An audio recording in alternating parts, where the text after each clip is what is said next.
Hi, everybody. Hello. Hit it. Put the thing up there. I'm coming. Let's do it.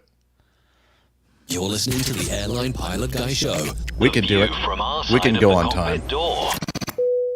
WAPG. It's the Airline Pilot Guy. Airline Pilot Guy, episode 568. Yeah, he's up in the sky.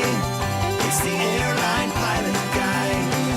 Hello, you're listening to the Airline Pilot Guy Show, the view from our side of the cockpit door, with your host, Captain Jeff, broadcasting live from Studio 2L. But I need to start my recorder. Oh, first. Boy. Okay, that's Man, fine. we blew it. It's still We're so 6. close. It's still 4:30. Okay, we're here. still 30 after. Yep, let's go. All right, here we go. Okay. You're listening to the Airline Pilot Guy Show. The view from our side of the cockpit door. WAPG. It's the Airline Pilot Guy. Airline Pilot Guy, episode 568. Yeah, he's up in the sky. It's the Airline Pilot Guy. Hello, you're listening to the Airline Pilot Guy Show, the view from our side of the cockpit door, with your host, Captain Jeff, broadcasting live from Studio 2L at the Hotel Vermont in Burlington. Today's show is recorded on the 5th of May, 2023. Yeah,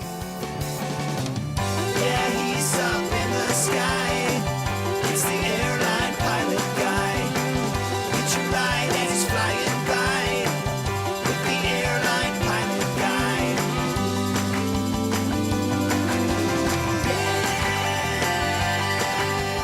Guy. In today's episode, a doctor who had a life-threatening allergic attack during a flight urges airlines to stock epipens.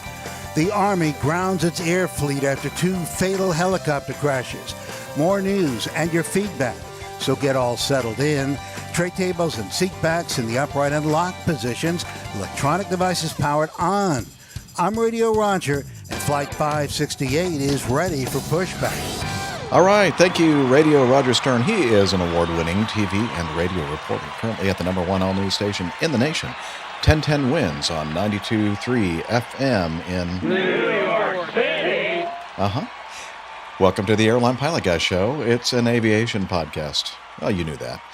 Covering the latest in aviation news and answering your great feedback. I'm Captain Jeff, a pilot at a major legacy airline based in the United States of America. And joining me today is my producer. Yes. From her... Our producer from her studio in Toronto, Ontario, retired financier and aviation enthusiast, spreadsheet master, and our producer director, it's Liz Piper. Happy Friday, everybody. Hello, happy Friday. Yeah, the reason why we don't have any more co-hosts here is because we really striving to start this live recording on time. All that chirping from PTUK. I know. I mean, they're giving us such a bad time about not being able to start on time. And we're going to prove them wrong. Mm-hmm. Probably the only one time.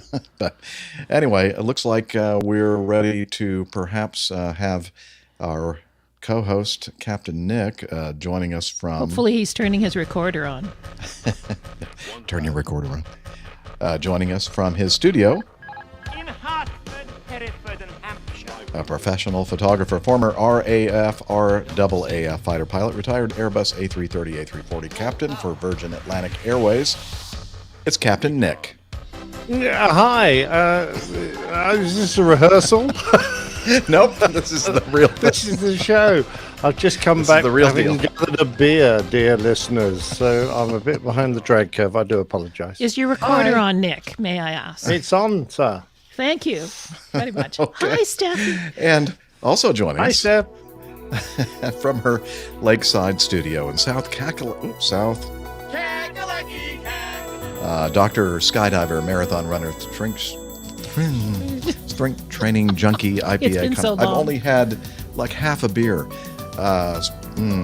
IPA connoisseur, commercial multi-engine instrument rated backstabbing jumper dumper.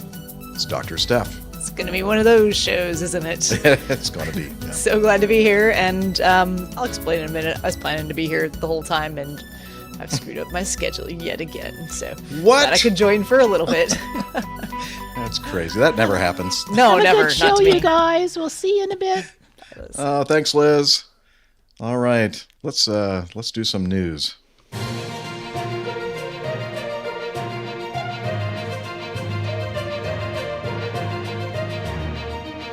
Beer spillage. Oh no, Stand by for news. another beer catastrophe.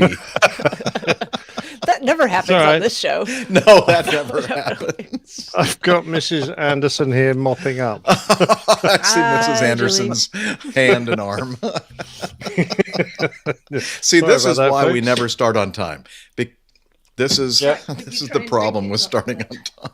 I'll do my best, darling.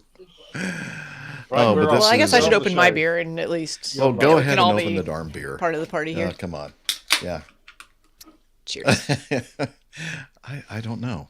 I don't know who's going to clean up after Dr. Stuff spills her beer all over the place. I'm going to try very hard not to spill my beer. Okay. It's a waste. It's a tragedy. I just had a Okay. gusher. No, well, that's kind of That's something personal different in my information. usual line of work, so we'll just move on from that. Cheers, everybody. Cheers. So the control room is asking approximately how much time do you think you're going to have with us? Like Steph? from now, about minutes? 30 minutes. Oh, wow. That's more than I thought. Okay. Okay. Will do. Okay. We're going to start with item 1B. This is a final report on apparently Alaska is upset. That's the headline I for didn't our know. story here. Was it It something says, oh, wait a minute. Oh, it's an mainland- upset, an aircraft upset. I'm sorry. I misunderstood. This happened on the 16th of August, 2021. And let's see, it was what kind of airplane was this? Cessna 208 is a Caravan? and Caravan. Yeah, you're kind of familiar with this airplane. Part 135, air taxi and commuter scheduled. Okay, anyway, after analysis, the pilot climbed the air. After departure, the pilot. It's like this is like my first beer, and I'm feeling the effects of alcohol for the first time in my life. I need more beer. Congratulations. I wish I could be there again. Okay. After departure, the pilot climbed the airplane with the autopilot engaged to her assigned altitude of 10,000 feet mean sea level, where she encountered instrument meteorological conditions and light rime icing conditions. To exit the icing conditions, she climbed the airplane to 10,500 feet MSL. However, she was unable to exit the icing conditions and began a gradual descent back to 10,000 feet. She noted that while en route, the airplane's de-icing boots and heated propeller were operating normally by removing ice accumulations. While in a gradual descent from 10,500 to 10,000, the autopilot disengaged without warning, and the airplane entered an abrupt, uncommanded right bank followed by a steep nose-down spiraling descent. The pilot stated that during the upset, it felt as if the aileron controls were jammed as she tried to regain control of the airplane. After regaining control of the airplane, she declared an emergency and made an emergency landing back at the departure airport. The airplane sustained substantial damage to the wings and the right aileron during the upset. Post-accident examination revealed no evidence of pre-accident mechanical malfunctions or anomalies with the airplane that would have precluded normal operation. Flight control continuity was confirmed from the cockpit to all control surfaces. Additionally, testing of the autopilot and DI systems did not reveal any anomalies. Weather soundings forecast experimental weather products indicated a 30 to 60% chance of light to moderate icing in the accident region with supercooled liquid water in the clouds from 7,000 to 13,000 feet and favorable conditions for supercooled large droplets, SLD. It's likely the airplane encountered SLD conditions that degraded the airplane's performance, which resulted in the upset. So flying along, and everything is, you're picking up icing, all the propeller de-icing stuff and the wing de-icing boots and all that kind of stuff is working fine. It's getting rid of the ice. she's done a good job of trying to get out of the icing conditions, and that didn't work. And then all of a sudden, the airplane just starts kind of going out of control. And yeah, There's a little bit more. There's a little bit more to this reading on. Yeah. So, and this was data that came, I guess, from whatever autopilot system the Caravan, that particular Caravan has. Ours, Yeah. I would not trust to actually work. We never use our autopilot. So, and we also don't fly in icing ever. So some of this is, review for me a little bit. It doesn't work out very well. It doesn't work out very well skydiving, for does it? skydiving if you're in icing conditions. No, it's not preferable or applicable. So I never use any of the, anti-icing, de-icing equipment. But apparently, flying fairly slow. Indicated airspeed was consistently below 130 knots, which actually it's fine, but below 100 knots in the seconds preceding the upset. So a little odd that, because she was in a descent from what I've heard. So, if you've degraded the performance of the aircraft with icing conditions and you're at 100 knots with flaps up, that's kind of getting slow, especially if there's icing conditions. So I don't know how much that had to, I'm sure that had something to do with it. I don't know why the airspeed was so low to begin with, though. Yeah. And there's apparently with the operating procedures for the autopilot in icing conditions, you're supposed to disconnect every 10 minutes. And that, for whatever reason, is part of just the procedure, and to be able to check for icing every 10 minutes. So, this is... So apparently she didn't do that, and maybe icing was building up, and because of your autoflight systems on, this kind of reminds me of that incident of the was an ATR 42 or 72 Yep. that was Quite holding recently. outside of Chicago. No, this was a few years back. Oh, okay. And they were Another in a one? holding pattern, and the autopilot was engaged, and they ended up picking up a significant icing, and basically the autopilot got to the point where it just had no more authority to do whatever it was supposed to be doing, and it just said, "Okay, you have the airplane," and the thing just kind of went out of control a little bit. From the POH, this is further down in here. For minimum speed for flight in icing conditions with flaps up is 130 knots, with a maximum weight of 85-50 pounds, and then the autopilot should be disconnected once every 10 minutes in icing conditions to check for any out of trim conditions caused by the ice buildup. So apparently, all three of those things were potentially not followed or in question, including the weight of the aircraft. Control room is asking what caused the damage to the plane. But what damage are you talking about, Liz? There was damage to the wing and the strut, or the aileron. Oh. Probably just from the upset itself. Just from the upset, okay. So is forgive my thank you, ignorance. Liz uses that word. Words are difficult She's today. talking Wow. to me.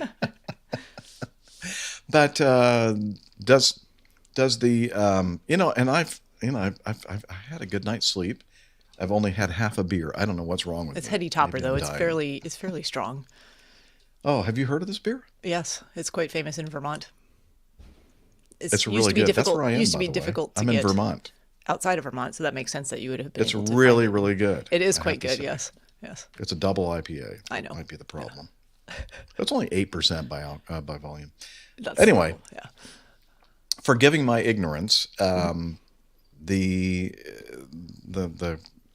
it have an auto throttle system, or No. is it all manual? Well, so with the autopilot, I don't know. Ours certainly does not. Our autopilot, at best, will hold a heading, and we never use it. So I don't know, and it's going to be individual to that airplane. There's different. So maybe systems she that- just got there's distracted different and systems wasn't that can paying be. attention to the airspeed. And I don't know. Yeah. So beyond what the stated facts are here, I don't know the whys of why procedures weren't followed. Well, at least when the aircraft did go uncontrolled for a bit, she was able to regain control, and there were no injuries other than maybe, psychological, terror stains for the rest of their lives. Won't be able to sleep. that kind of thing. Terror stains. Now he's just making things up. Part of your Nick. body gets stained by that. I'm not sure. Maybe I should just let the rest of the crew do this. Can I just today. diverge Yeah. slightly, Sure. not exactly off topic, but Yeah. just mention why supercooled droplets Yes, are please. important Yep. here, because the normal kind of icing you frequently pick up is rime icing. So that's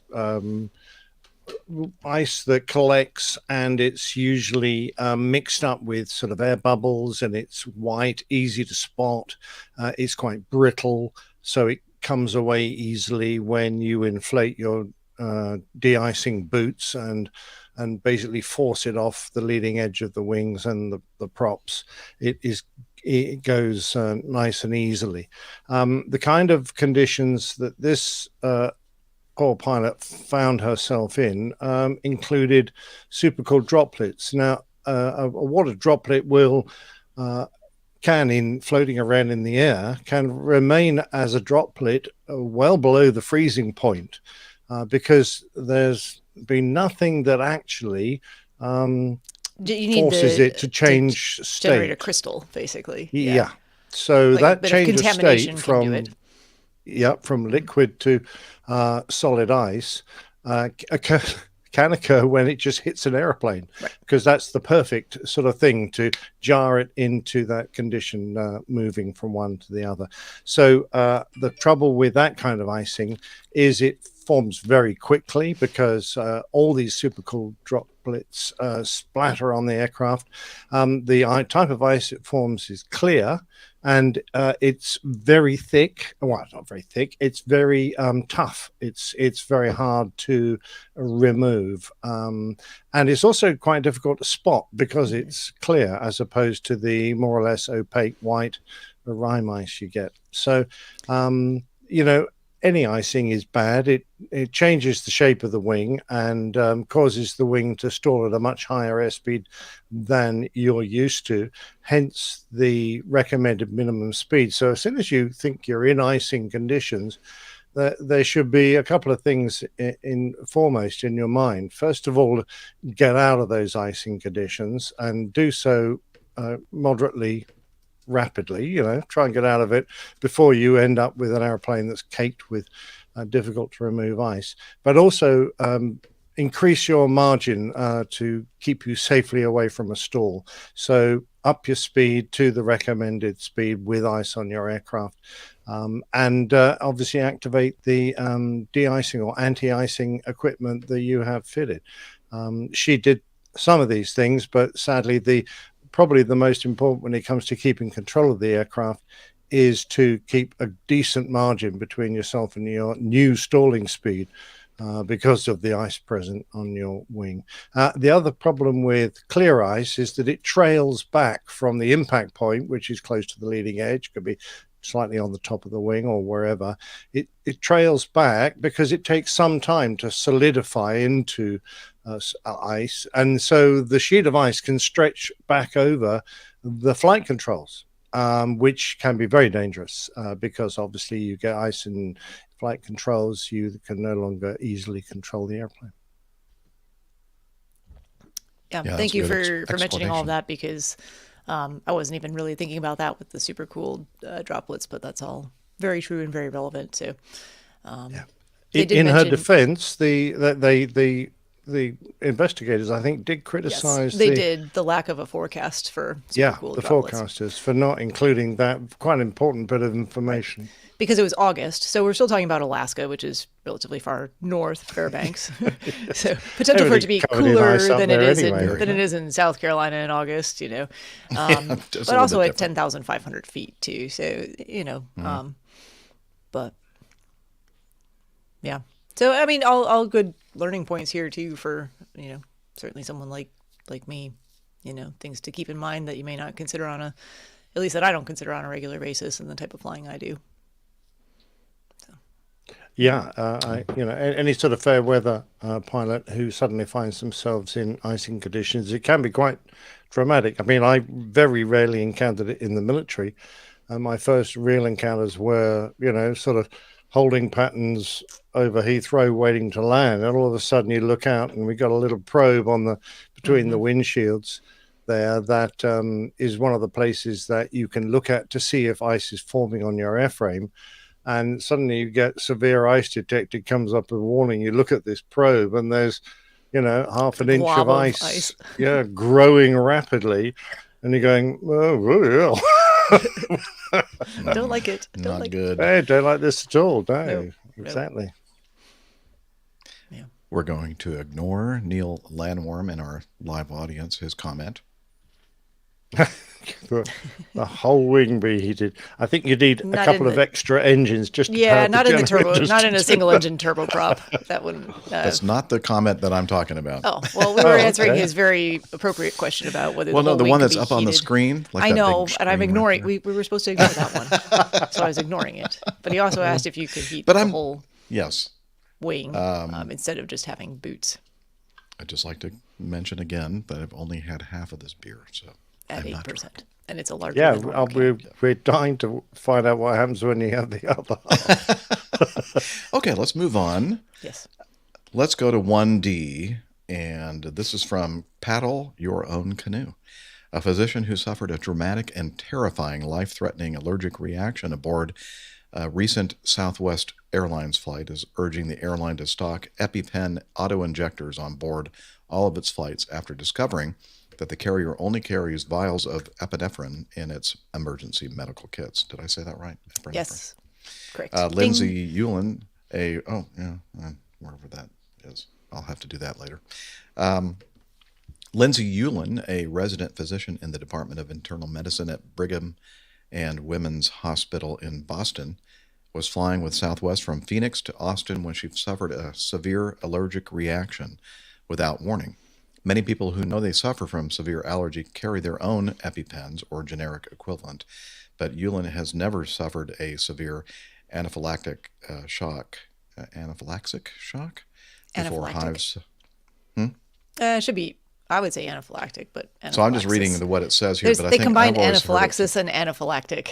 That's the- Okay, anaphylactic shock before hives suddenly started breaking out on her face and chest during the Southwest flight. Yulin says she was struggling to breathe and could feel her throat tightening, but she managed to flag down a flight attendant and ask for an EpiPen. At this point, Yulin discovered Southwest doesn't carry epinephrine auto-injectors in its medical kit. Well, I don't think so, Liz. Since 1986, the Federal Aviation Administration has mandated that airlines carry epinephrine in their emergency medical kits in the form of single-dose ampules, but it has to be administered via syringe by a trained medical professional, like Dr. Steph. Flight attendants are not trained to administer the epinephrine found in an airline medical kit and must rely on a physician or other trained medical professional coming forward during an in-flight medical emergency. In contrast, an EpiPen auto-injector doesn't need any special training and can quickly and safely give a life-saving shot of adrenaline within seconds. Importantly, nearly anyone can use an EpiPen, including flight attendants. EpiPens are, however, that does sound a little derogatory, doesn't it? Even flight attendants.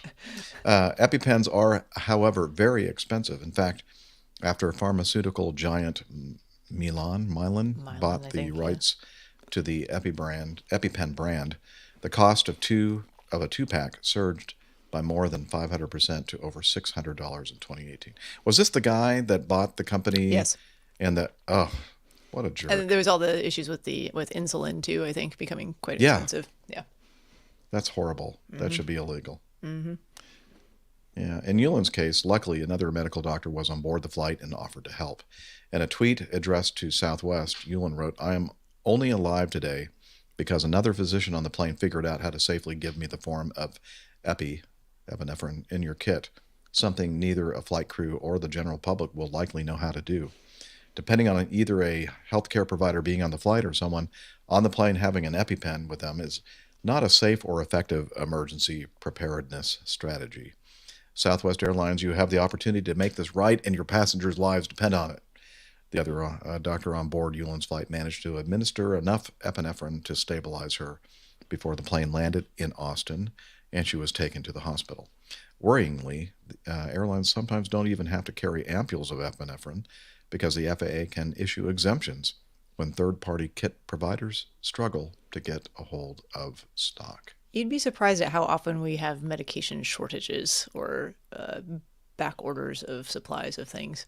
Most recently, it's been lidocaine, which I use every day. I don't know why there's a shortage of lidocaine. Are you Lidocaine's like addicted a or something? anesthetic or something? Yeah, it's a local anesthetic. Okay. You can get addicted to that stuff? No. Oh, I think it's just it just numbs your. Yeah, it's like it's what you get, similar to what what you you get at the do? dentist. You use it for your running. For my She puts patients. all of her legs. Well, just, Not for me personally. I use it in my job. okay. So I just wanted to clear that up. Yeah. So I think. Is So I Novocaine discovered and lidocaine this are kind during of very an- similar, but I'm sorry? I was thinking lidocaine is kind of like Novocaine, and then I thought of Tim Conway. esters and in the amides, different types of. The skit that they had on the Carol Burnett show. So I also discovered this on a flight where we were performing CPR and found that all of the medications came in tiny, difficult to use ampules. It wasn't super ideal. So an ampule is the thing that you use It's a to little- load the syringe. It's a little glass vial with the medication. Yeah. A lot of times either with a glass topper on it that you break off, or with that's kind of older now, but or a like rubber stopper that you would insert the needle through. You have to draw the needle or the medication up through the needle, frequently change the needle to a different one to actually administer the medication or give it through an IV. It's not a one-step process. Okay, so presumably that's difficult when you're kneeling on the floor of a It's bouncing difficult airplane. on an airplane in a confined what's space. the alternative? That would So work epipens are better. wonderful, and then there's actually some medications can be given with the intraosseous, so through the bone, which can be inserted through the lower part of the tibia, but are much easier to actually set up and use in the field as opposed to starting an IV in a small vein. Those aren't available either on airplanes.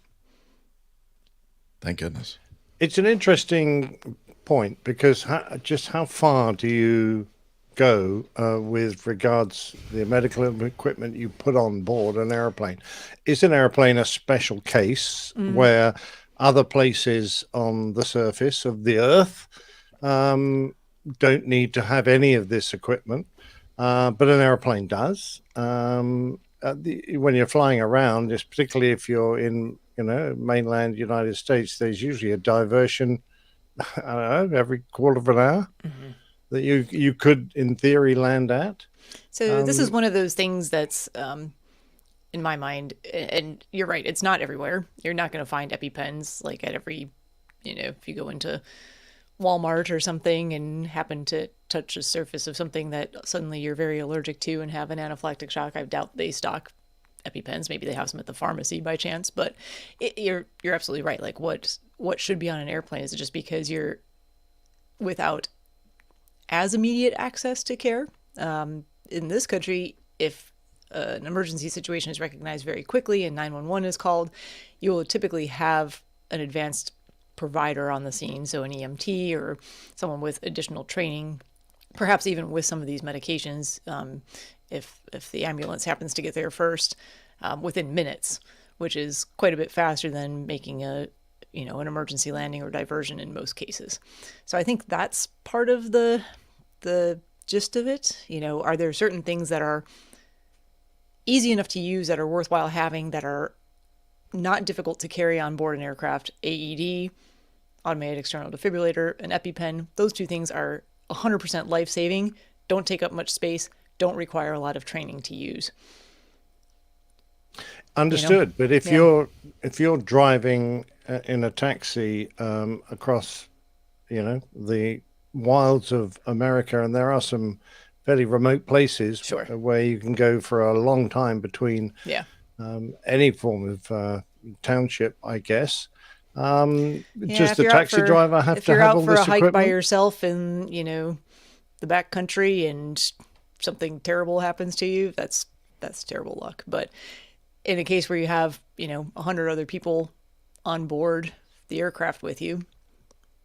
Someone who might Oh, yeah. be able to be trained or have. I'm not suggesting Yeah. the airlines don't No, carry and it. I'm not saying, is it the airline's responsibility to pay for these items? I don't know. That's another conversation. But Yeah. if It's there's interesting also because if they had carried an EpiPen with this drug, would they be still going along with the FAA's mandate? They mandated that you carry the kit with a single dose ampule. so the If you epinephrine can be decided- used during a cardiac arrest, which is why it's in there.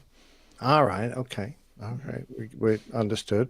But if the FAA hasn't mandated it and you decide to carry something different, are you now going against the FAA's mandate? All I'm suggesting here is being the devil's advocate. Yeah, I understand. Is that you could do what you think is right and fall foul of the FAA's edicts without you think you're doing the right thing, and we're just covering one aspect. Think of all the other ailments you might suddenly suffer from. Sure. That there may be nothing on the aircraft at all. There's a lot of to things in help life you. that don't have a fix, that we'd like to have fixes for, and you can't prepare for every possible eventuality out there. But I Yeah. just think the point is, my thought is, if there are ones that are more common, more severe, and can be potentially, the severe effects of those conditions could be potentially delayed, postponed with enough time to get to higher advanced treatment with minimal cost, taking up minimal space, and with minimal training.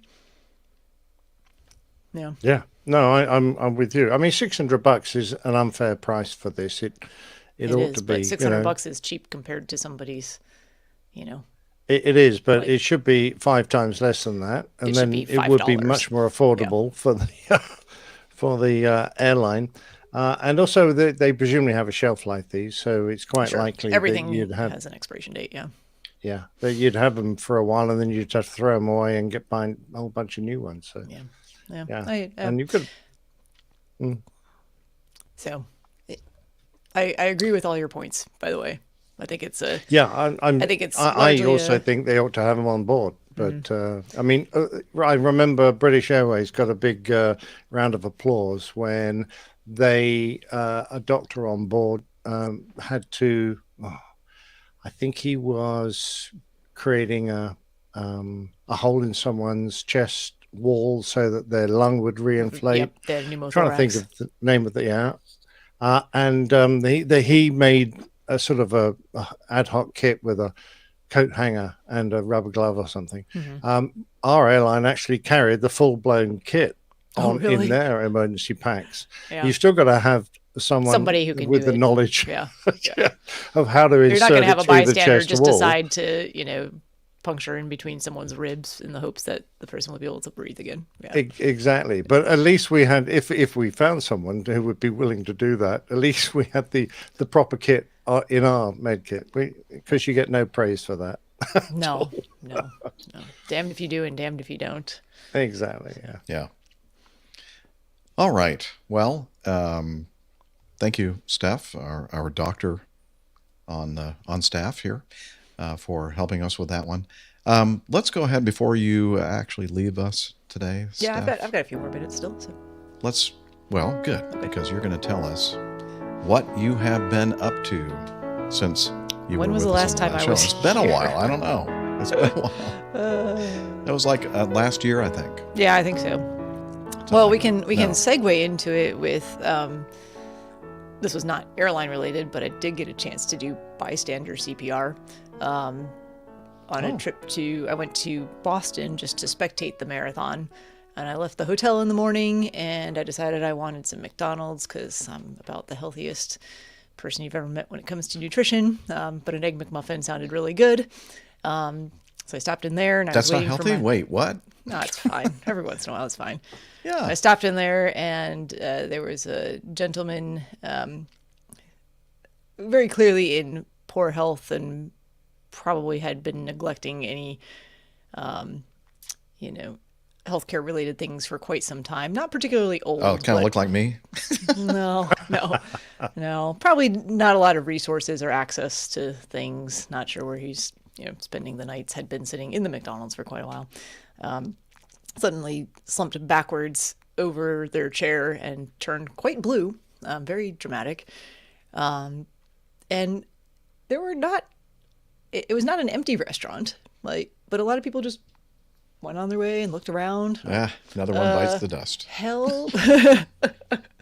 So I got someone to help me lower this guy to the floor. No pulse that I could easily detect, but given his coloring, he was not breathing.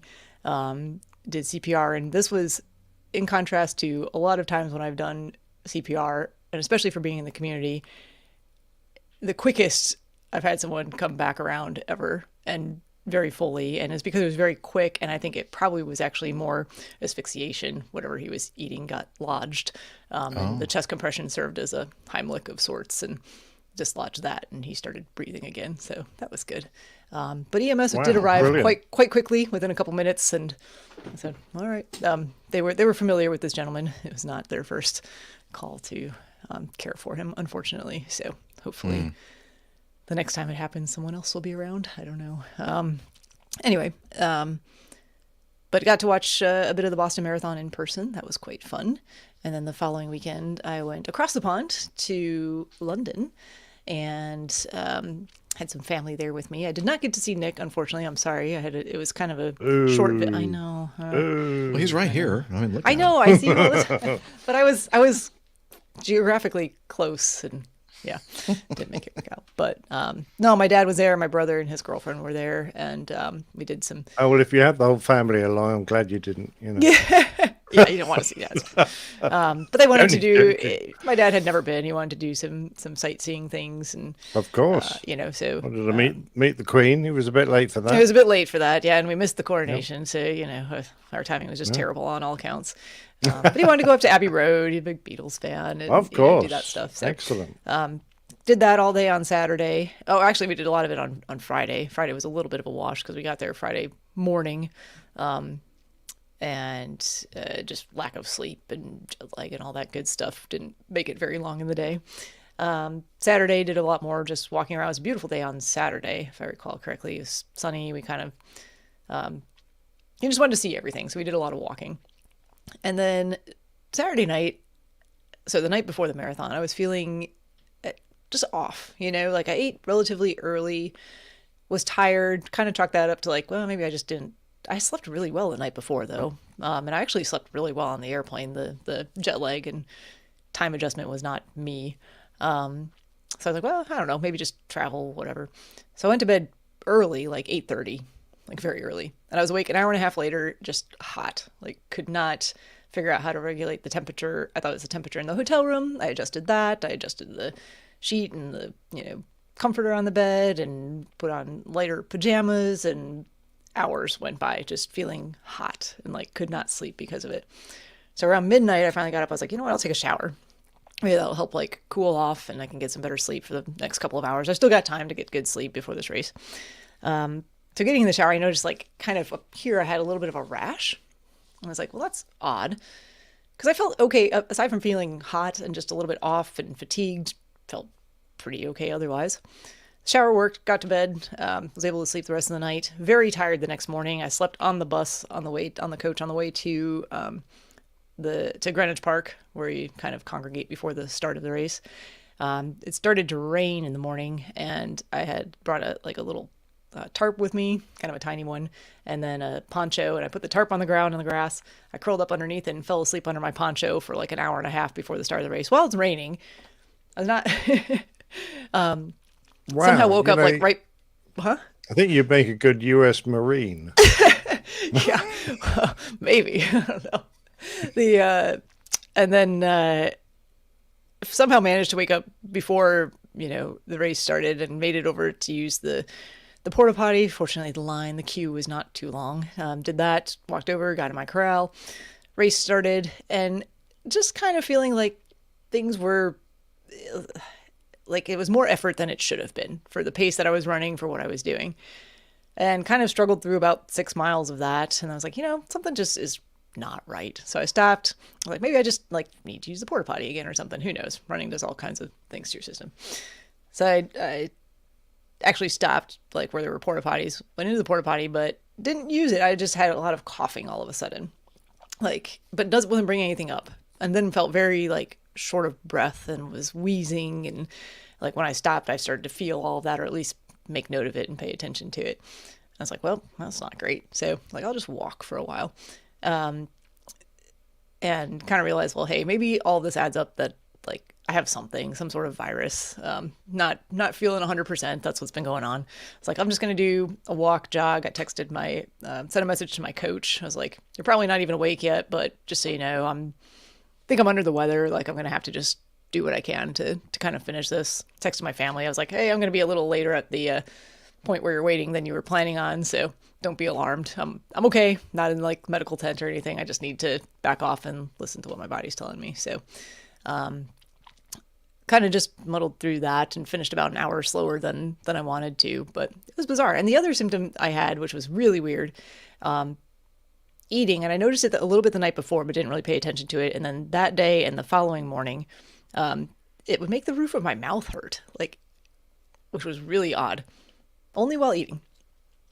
And then it all went away. And I had a couple negative COVID tests. It wasn't that. I never felt sick in other ways. And as long as I wasn't exerting myself, I was pretty okay. So I don't know what that was. Some very bizarre British viral illness.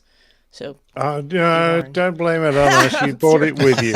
I did not bring it with me. Infected us all with it now. Thanks for that. You're welcome. But hey, it was a finish, and it actually ended up. I'm really glad I kind of stuck it out and made it through it. So those are the ones that kind of test your fortitude. Have you got your intestinal trophy, your badge, your medal? It's already hanging up with my other medals downstairs. I did not. Okay. Because they do a little picture of your intestines on every one of these. And that's it's the reason Thames. why. Yeah, well, it's the same thing. Don't drink the river water.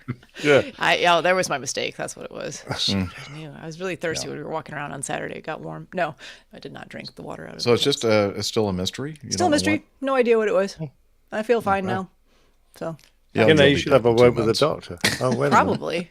So I did find out I had some lab work done, and my iron stores are pretty low, which is not a super uncommon problem, and I don't really think that contributed. But I have dutifully made a appointment with. I need a new primary care GP doctor, so I have set up an appointment to get established with a new one, and that will be next month. So you need to go to an iron store. An iron store. Buy some more iron. More iron. Yeah. Yes. Or ironing, yeah, that's another. Yes. Oh, see, I'm just in the wrong sport. I need to take up extreme ironing. That's it. Extreme ironing, that's the way to go. A couple of announcements. And I think you may have mentioned this last show. I don't know. I saw it on the calendar. So I'm pretty sure this is official. I should probably check with the fine guys over at PTUK. May 19th. Told me. Yep. Let me look at the time because I don't remember what they said. Hold on. I'm not good with schedules, so I'll tell you about that here in a second. Yeah, put that slide up. Yeah. We're going to have a joint APG PTUK meetup in Charlotte on the 19th of May.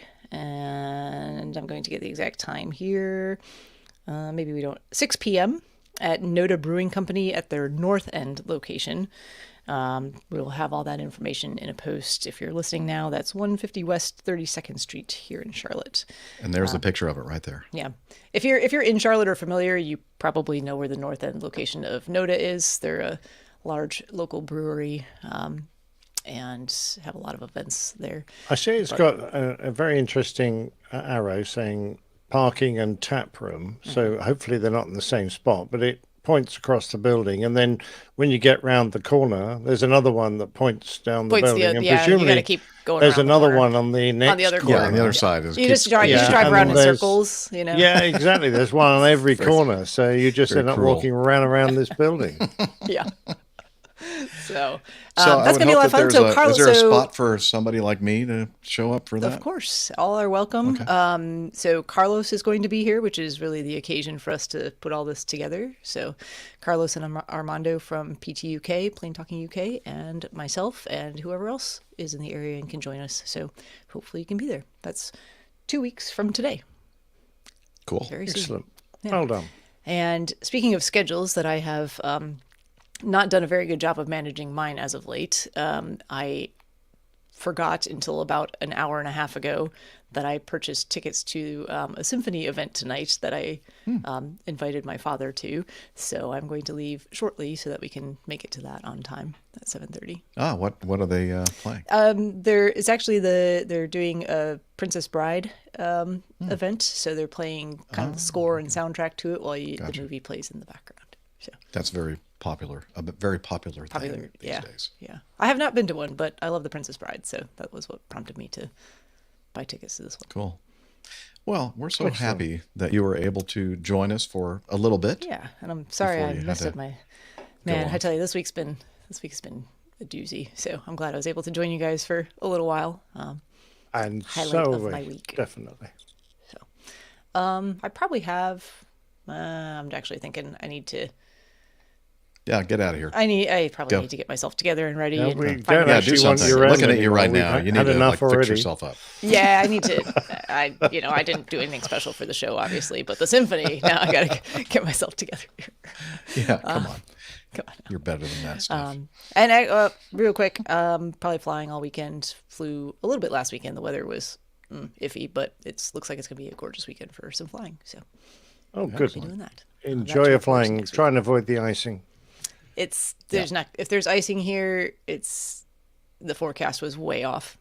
I'll have to be. Well, you can never trust those men. Apparently not. It wasn't given in Alaska. So No. And you think they'd know better. you're right. You'd All think. right. Well, have a great rest of the show. I look forward to listening to all of it, and I will see you guys next time. Jerry, bye. Ta-ta. Bye. Ta-ta. All right. Yeah, let's go back to 1A. And yeah, so nice to see and hear Steph. Absolutely. And yeah, and we look forward to seeing and hearing her again on the next show. But in the meantime, we'll continue with this one. And this item here is from the Aviation Herald, and it involves an American Airlines Boeing 737-800 taking off from Columbus Airport in Columbus, Ohio. And let me start with this. Mayday, mayday, mayday, American 1958, we had a bird strike and an engine failure. American 1958, roger. Can you make it left traffic back to the runway? We need straight out for now. American 1958, roger. And when you can, say your request. For American 1958, I don't think the runway is going to be good for us. It's on 28 left, so we'd like 28 right. American 1958, roger. Do you need to make a right-hand turn for 10 left? No, let's make left. Roger, left close traffic's approved. And just let me know if you need anything else. Roger. And American 1958 requesting level off at 3,000. American 1958 approved, whatever you need. Thank you. American 1958, you're still planning for 28, right? Affirmative, standby. American 1958, can you accept the frequency change? Giving you 1 second. Go ahead with the frequency. 125.95 for approach. 2595, thank you, American 1958. Airport 3, I just want to make sure, since there was a bird strike, you wanted to close the left side right now, correct? Right. Southwest 706, just going to have to be patient with us. Left side's closed for now. There was a bird strike, and that guy was departed trying to make it back to the airport, so just give us just a minute. Okay, so they continued on a extended downwind and worked their checklists and made their way back to the airport and landed on 28 left. Initially, they said they requested 28 right because this bird strike happened somewhere very close to the runway on the initial liftoff, and they thought that the runway may be fouled. Oh, I didn't mean to make that a pun. But it is one. And they did an inspection and found that the runway was fine, and so they came back and landed on the longer runway, 28 left at Columbus. And Yeah, so they did exactly what they were supposed to do in this situation where you have a very large bird entering an engine and basically causing a uh, compressor stall. I mean, the FAA on the 24th of April reported aircraft struck a bird on takeoff. Engine number 2 caught fire, and not really. It was a compressor stall, and sometimes the compressor stalls cause the engine to kind of emit a lot of streaks of flame and that kind of thing.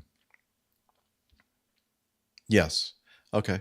Yeah, Liz is saying that she added this because we talked about on the last episode the Fly Dubai incident where the airplane was taking off, the flight was taking off out of Kathmandu and hit a bird and had some compressor stalls, and same kind of thing happened here. Yeah. And in fact, we can tell it was a multiple bird strike because just looking at the picture there's a huge red smear on the leading edge inboard of the engine, which is obviously the impact of another bird. Looks like it's dented it. Geese are big birds. You really don't want to hit one. They're going to do a lot of damage to both your airframe and an engine. So yeah, I'm not surprised they had all the problems they did. It sounded like they were just being their good professional selves. I love the RT. I love his Mayday call. Well done, sir. Just up there, the top of my esteem now, having done that. I think that's becoming more and more common these days for quite some time in my career. And that's just something you just never did or heard anybody doing. But apparently now that our world is becoming much smaller, especially our aviation world, you're starting to hear more people use the term Mayday, Mayday, Mayday. And I thought you would be happy about that. Yeah, absolutely. No, it was perfect. We in the simulator, we do almost an identical call, but usually at the end of it, we say stand by or wait. So we don't want to reply, really. We're just telling the guy so that, he knows that we're going to be doing our own thing for a little while, but then usually you're doing the vital actions for this failure, and you don't really want to be talking, having lots of conversation until you've got the thing settled down, you're all trimmed out, secured the engine, or decided what you're going to, and then decided if you're going to return or go somewhere else or what. But I think the most important thing you should be doing at this point is listening to the ATIS recording to see if there are any significant changes. So you have the right letter for when you need to come back. Exactly. Thankfully, we didn't hear. I know I just played a little bit of a clip of the whole audio for that whole incident, but at no point did the controller ask him to pick up the latest ATIS. Oh, that's good. Well done, controller. Yes. And but you heard eventually the guy did say, no, I can't accept it. Stand by. I need some time here because there's just so much cross-cockpit communication going on, even if it's just the confirmation of vital switches to make sure you've got the correct engine that you're going to move controls for. And then a discussion perhaps on your next actions. So, it's very hard to have a third party, and we're so programmed to reply to air traffic that it becomes a real, problem when you get a controller that won't let you go. He's obviously got an important job to do. You've got to make sure don't fly into anyone else. No point in handling the emergency perfectly and then having a mid-air collision because you're not listening to the controller. But you've got to weigh that up with, getting the important drills done. Yeah. Oh, yes. Liz is making the point that at least the American Airlines representatives weren't banned from the airport in Columbus, Ohio, like they were the Fly Dubai ones in Kathmandu. Yeah, a little bit of a different political atmosphere, I think. But yes, good point made, Captain Nick, regarding, I don't think that we use this often enough. Stand by. I can't talk to you right now. We're busy doing stuff here, or unable. There are times when we really need to. I think in general we want to help out as much as we can, And you can kind of get a sense sometimes when air traffic control is trying to, expedite things and get you out of there between the gap and all that kind of stuff. But, we have to realize that, what we're doing is a very important job, and the safety of our passengers is very important. And sometimes we just have to say unable. We need to let's slow this down and say, well, we can't do that. I'm sorry. We'll wait, whatever. So. Yeah. Of the three vital components, aviate, navigate, communicate. Communicate is number 3 on that list. Mhm. So you've got to do the first 2 and be happy with that before you tackle number 3. Absolutely. All right. Here we have another one from Paddle Your Own Canoe. We talked about this, I believe, on the last episode. The trial, the case against Air France and Airbus in the deadly 2009 crash of the Airbus A330 Air France 447. The Paris Public Prosecutor's Office said on Thursday last week that it would appeal the decision of a local court to acquit flag carrier Air France and European aerospace giant Airbus over a deadly crash in 2009 that killed all 228 people on board. They were cleared of involuntary manslaughter on April 17, following a years-long legal battle following the crash of Air France 447 from Rio de Janeiro to Paris on June 1st, 2009, which plunged into the Atlantic Ocean. The acquittal did not take legal observers by surprise, and a not guilty verdict was widely anticipated in the days leading up to the judgment being announced. Nonetheless, the Parquet Général de Paris said on April 27 that it intends to appeal the judgment, saying it wanted to make full use of the remedies provided for by law and submit the case for yet further scrutiny. Family members of those killed on board the flight had deplored the verdict, which concluded that while Air France and Airbus were responsible for several acts of negligence, these fell short of establishing a link with the accident. Flight 447 crashed after the Airbus 330 aircraft suffered a mid-air stall. Investigators concluded that the stall occurred when the airplane's pitot tubes, which measure airspeed, iced over during the flight. Yeah, well, that happened because they weren't paying close attention to their flight's path over weather that would cause their pitot tubes to ice over. Anyway, that's a little editorial comment by Captain Jeff, Airline Pilot Guy Show. I read that no individuals faced prosciutto. That's Italian sausage, isn't it? That is a good point. That was going to be my final point here. Oh, I'm sorry, I spoiled your thunder. No. I'm glad you brought this up, Nick, because it's very important. No individuals faced prosciutto, and instead, both companies faced a maximum penalty of just 225,000 euros each. And I'm thinking, so would facing prosciutto be such a bad thing? And then I thought, well, wait a minute. The prosciutto is a lovely ham, but I'm thinking that's more of an Italian thing, not a French thing. So I'm kind of confused about this whole thing. Yeah, so am I. And, I would quite be happy to face it because it's usually very tasty. It is very tasty. Yeah. And obviously it is a misspelling in the article, but I highlighted it because I thought it was pretty funny. But Okay. I mean, I think the verdict surprised a lot of people who just have an awareness of the accident, and there've been books, many articles written about it, and all have come basically to a similar conclusion as to who made what mistakes.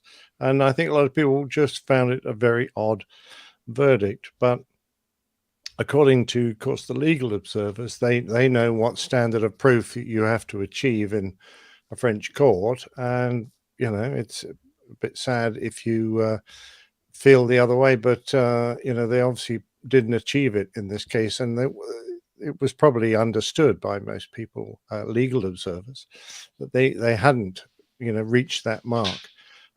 Taking it to a higher court, well, they might get a different verdict, of course, but by the sounds of it, it doesn't look like they will. But I think it's quite right to, air it as much as possible because, both the airline and the manufacturer you need to make sure that they're squeaky clean, if not in this particular incident, certainly in the future. So I think it's always right that people should be held to account for things they may have done that were far from ideal.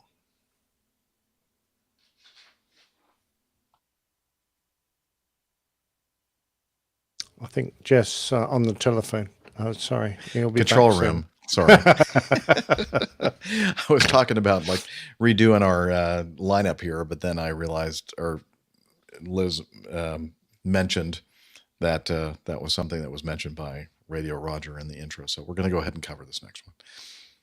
Okay. Let's continue with this from the military.com. The Army grounds all aircraft following 2 deadly helicopter crashes.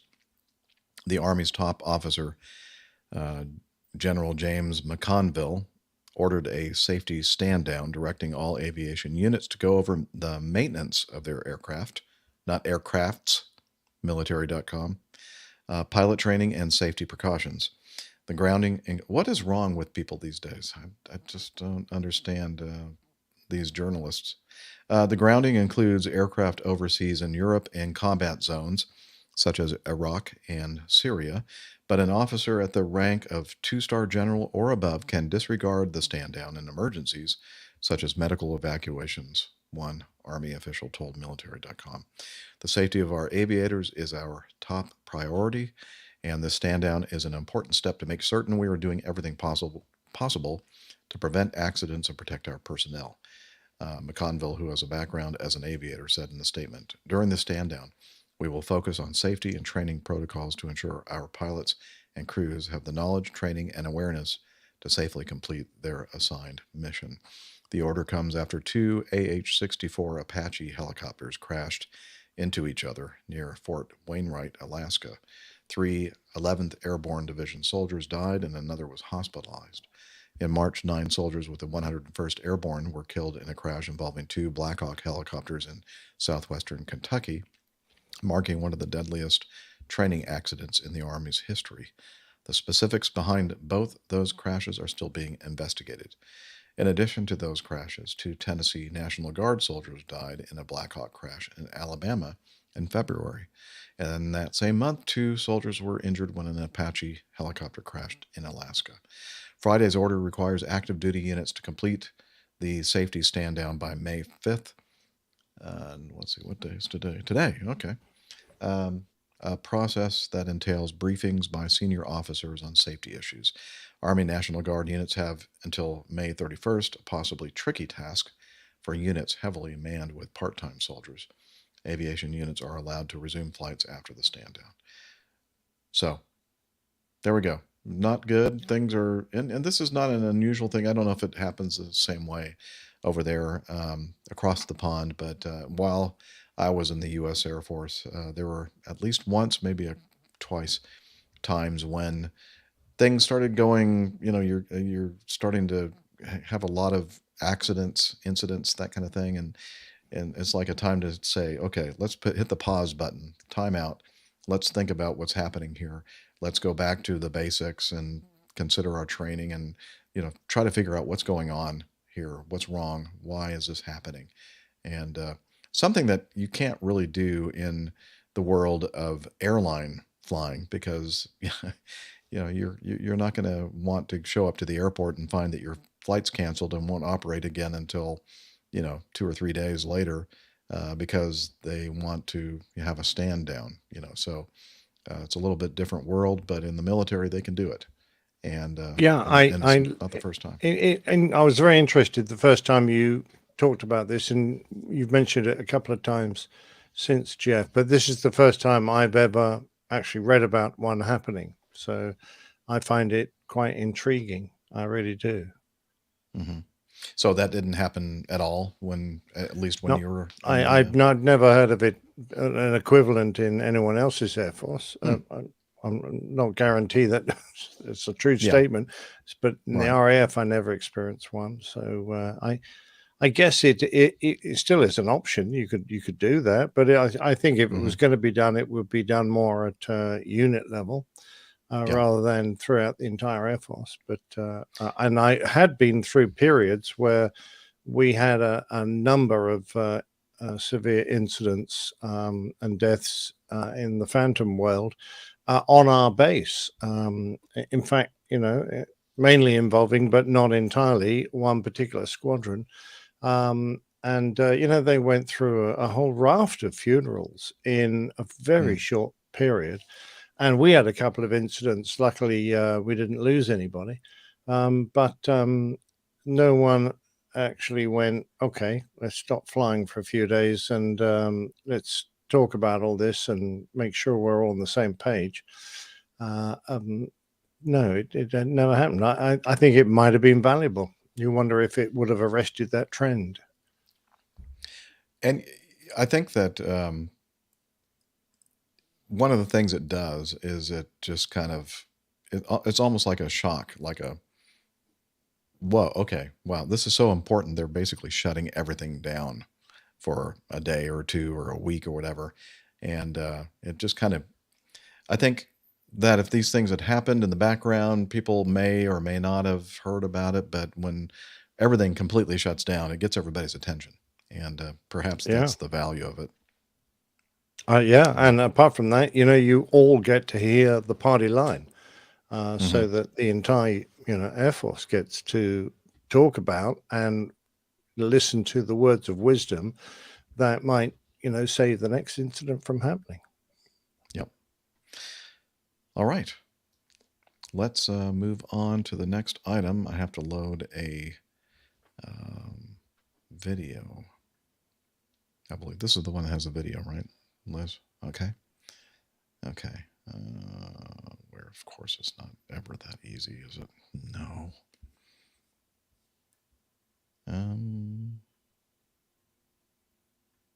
VAS Aviation. Yes, sir. We love those folks at VAS Aviation. And here we go. This was, as we mentioned, from VAS Aviation. And they use liveatc.net recordings and simulated radar overlay to kind of present these situations. And this was an interesting one that happened at a beautiful place in the United States of America, the San Francisco International Airport.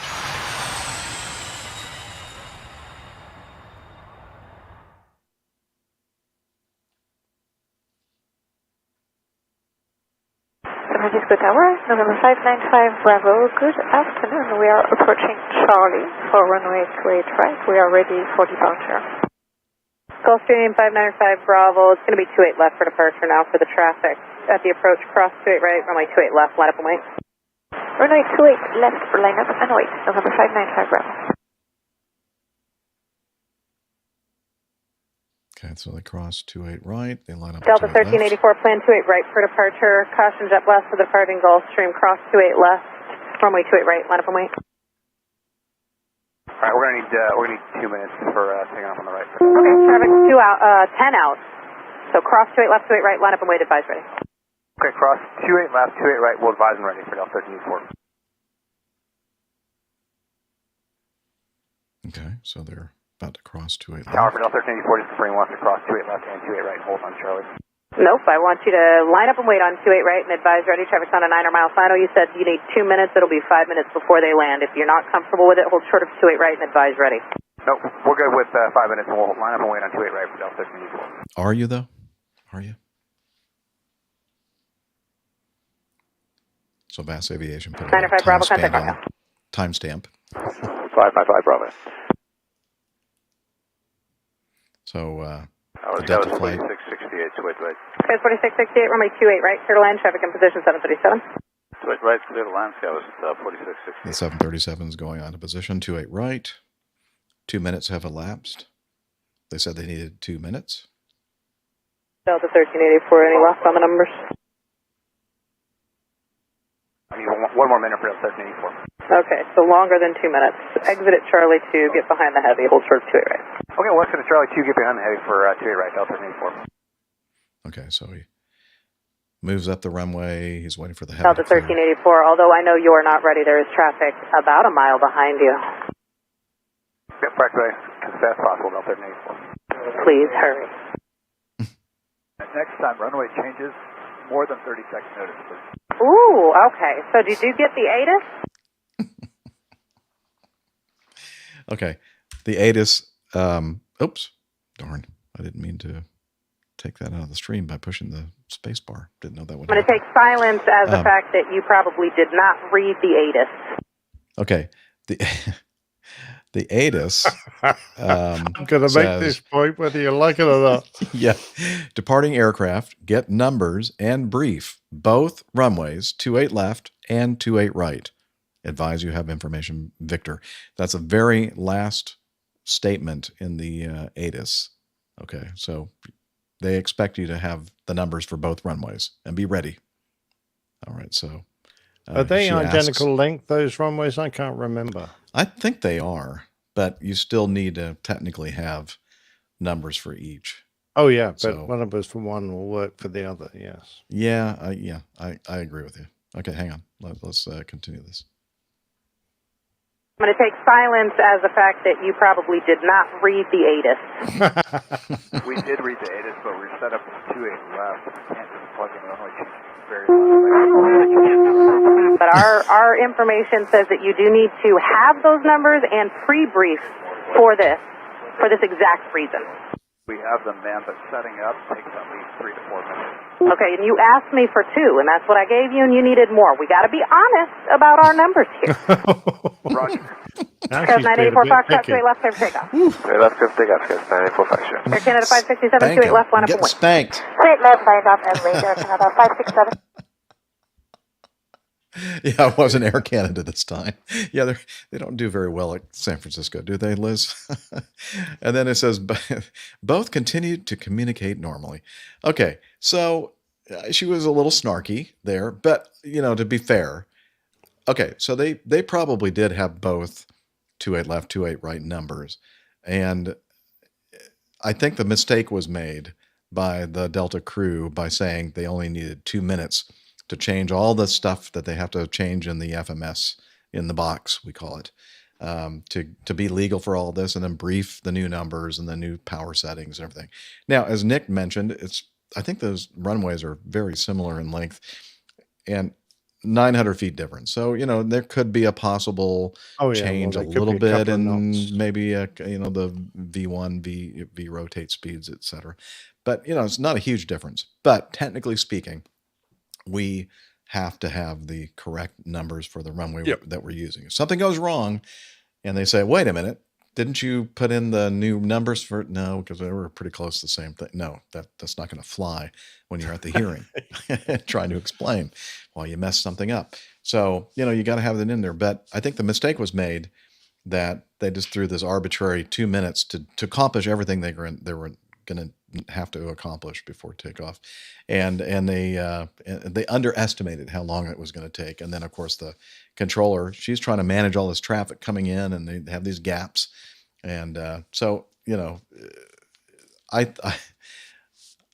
think I fault both the pilot crew and the air traffic controllers. It probably could have been done a little bit better, but again, if I'd been in the cockpit of the airplane, I probably wouldn't have said 2 minutes. I probably would have asked for a little bit more than that, just to have a little bit of a margin, because it depends on how quickly you can type in all those different, push those little buttons on your flight management system keypad. Yeah, I'm assuming both runways have an identical departure. I mean, it's a long time since I've operated there. I can't remember. I think so, yes. So, and the other thing is that, in the early days of the Airbus, it used to do a position fix when you push the throttles forward by assuming you're at the end of the runway.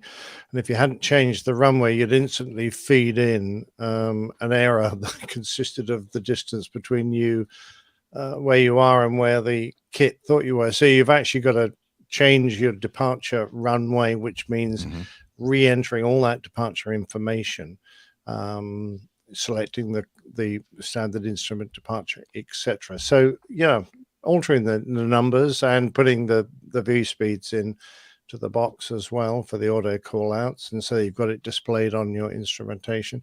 Yeah, that does take a while, and it's not just one of you doing it and saying yeah it's done, because it's safety vital information. You've both got to confirm got to it. redo the checklist, the change items on the checklist. Exactly right. So that's going to take time. Yeah. I think here's the deal. I think that sometimes we again, like it doesn't seem like it takes well, that's part of it, yes, but like I think that our time, the estimate of time, or what we perceive as time, is different, because like when I'm in the airplane and I'm going from the final approach fix or 5 miles out to touchdown, that seems like it happens pretty darn quickly. But when you listen when you listen to these recordings and people are calling the final approach fix, it just seems like it takes forever before they're finally touching down. So I think our idea of time sometimes is a little skewed and distorted.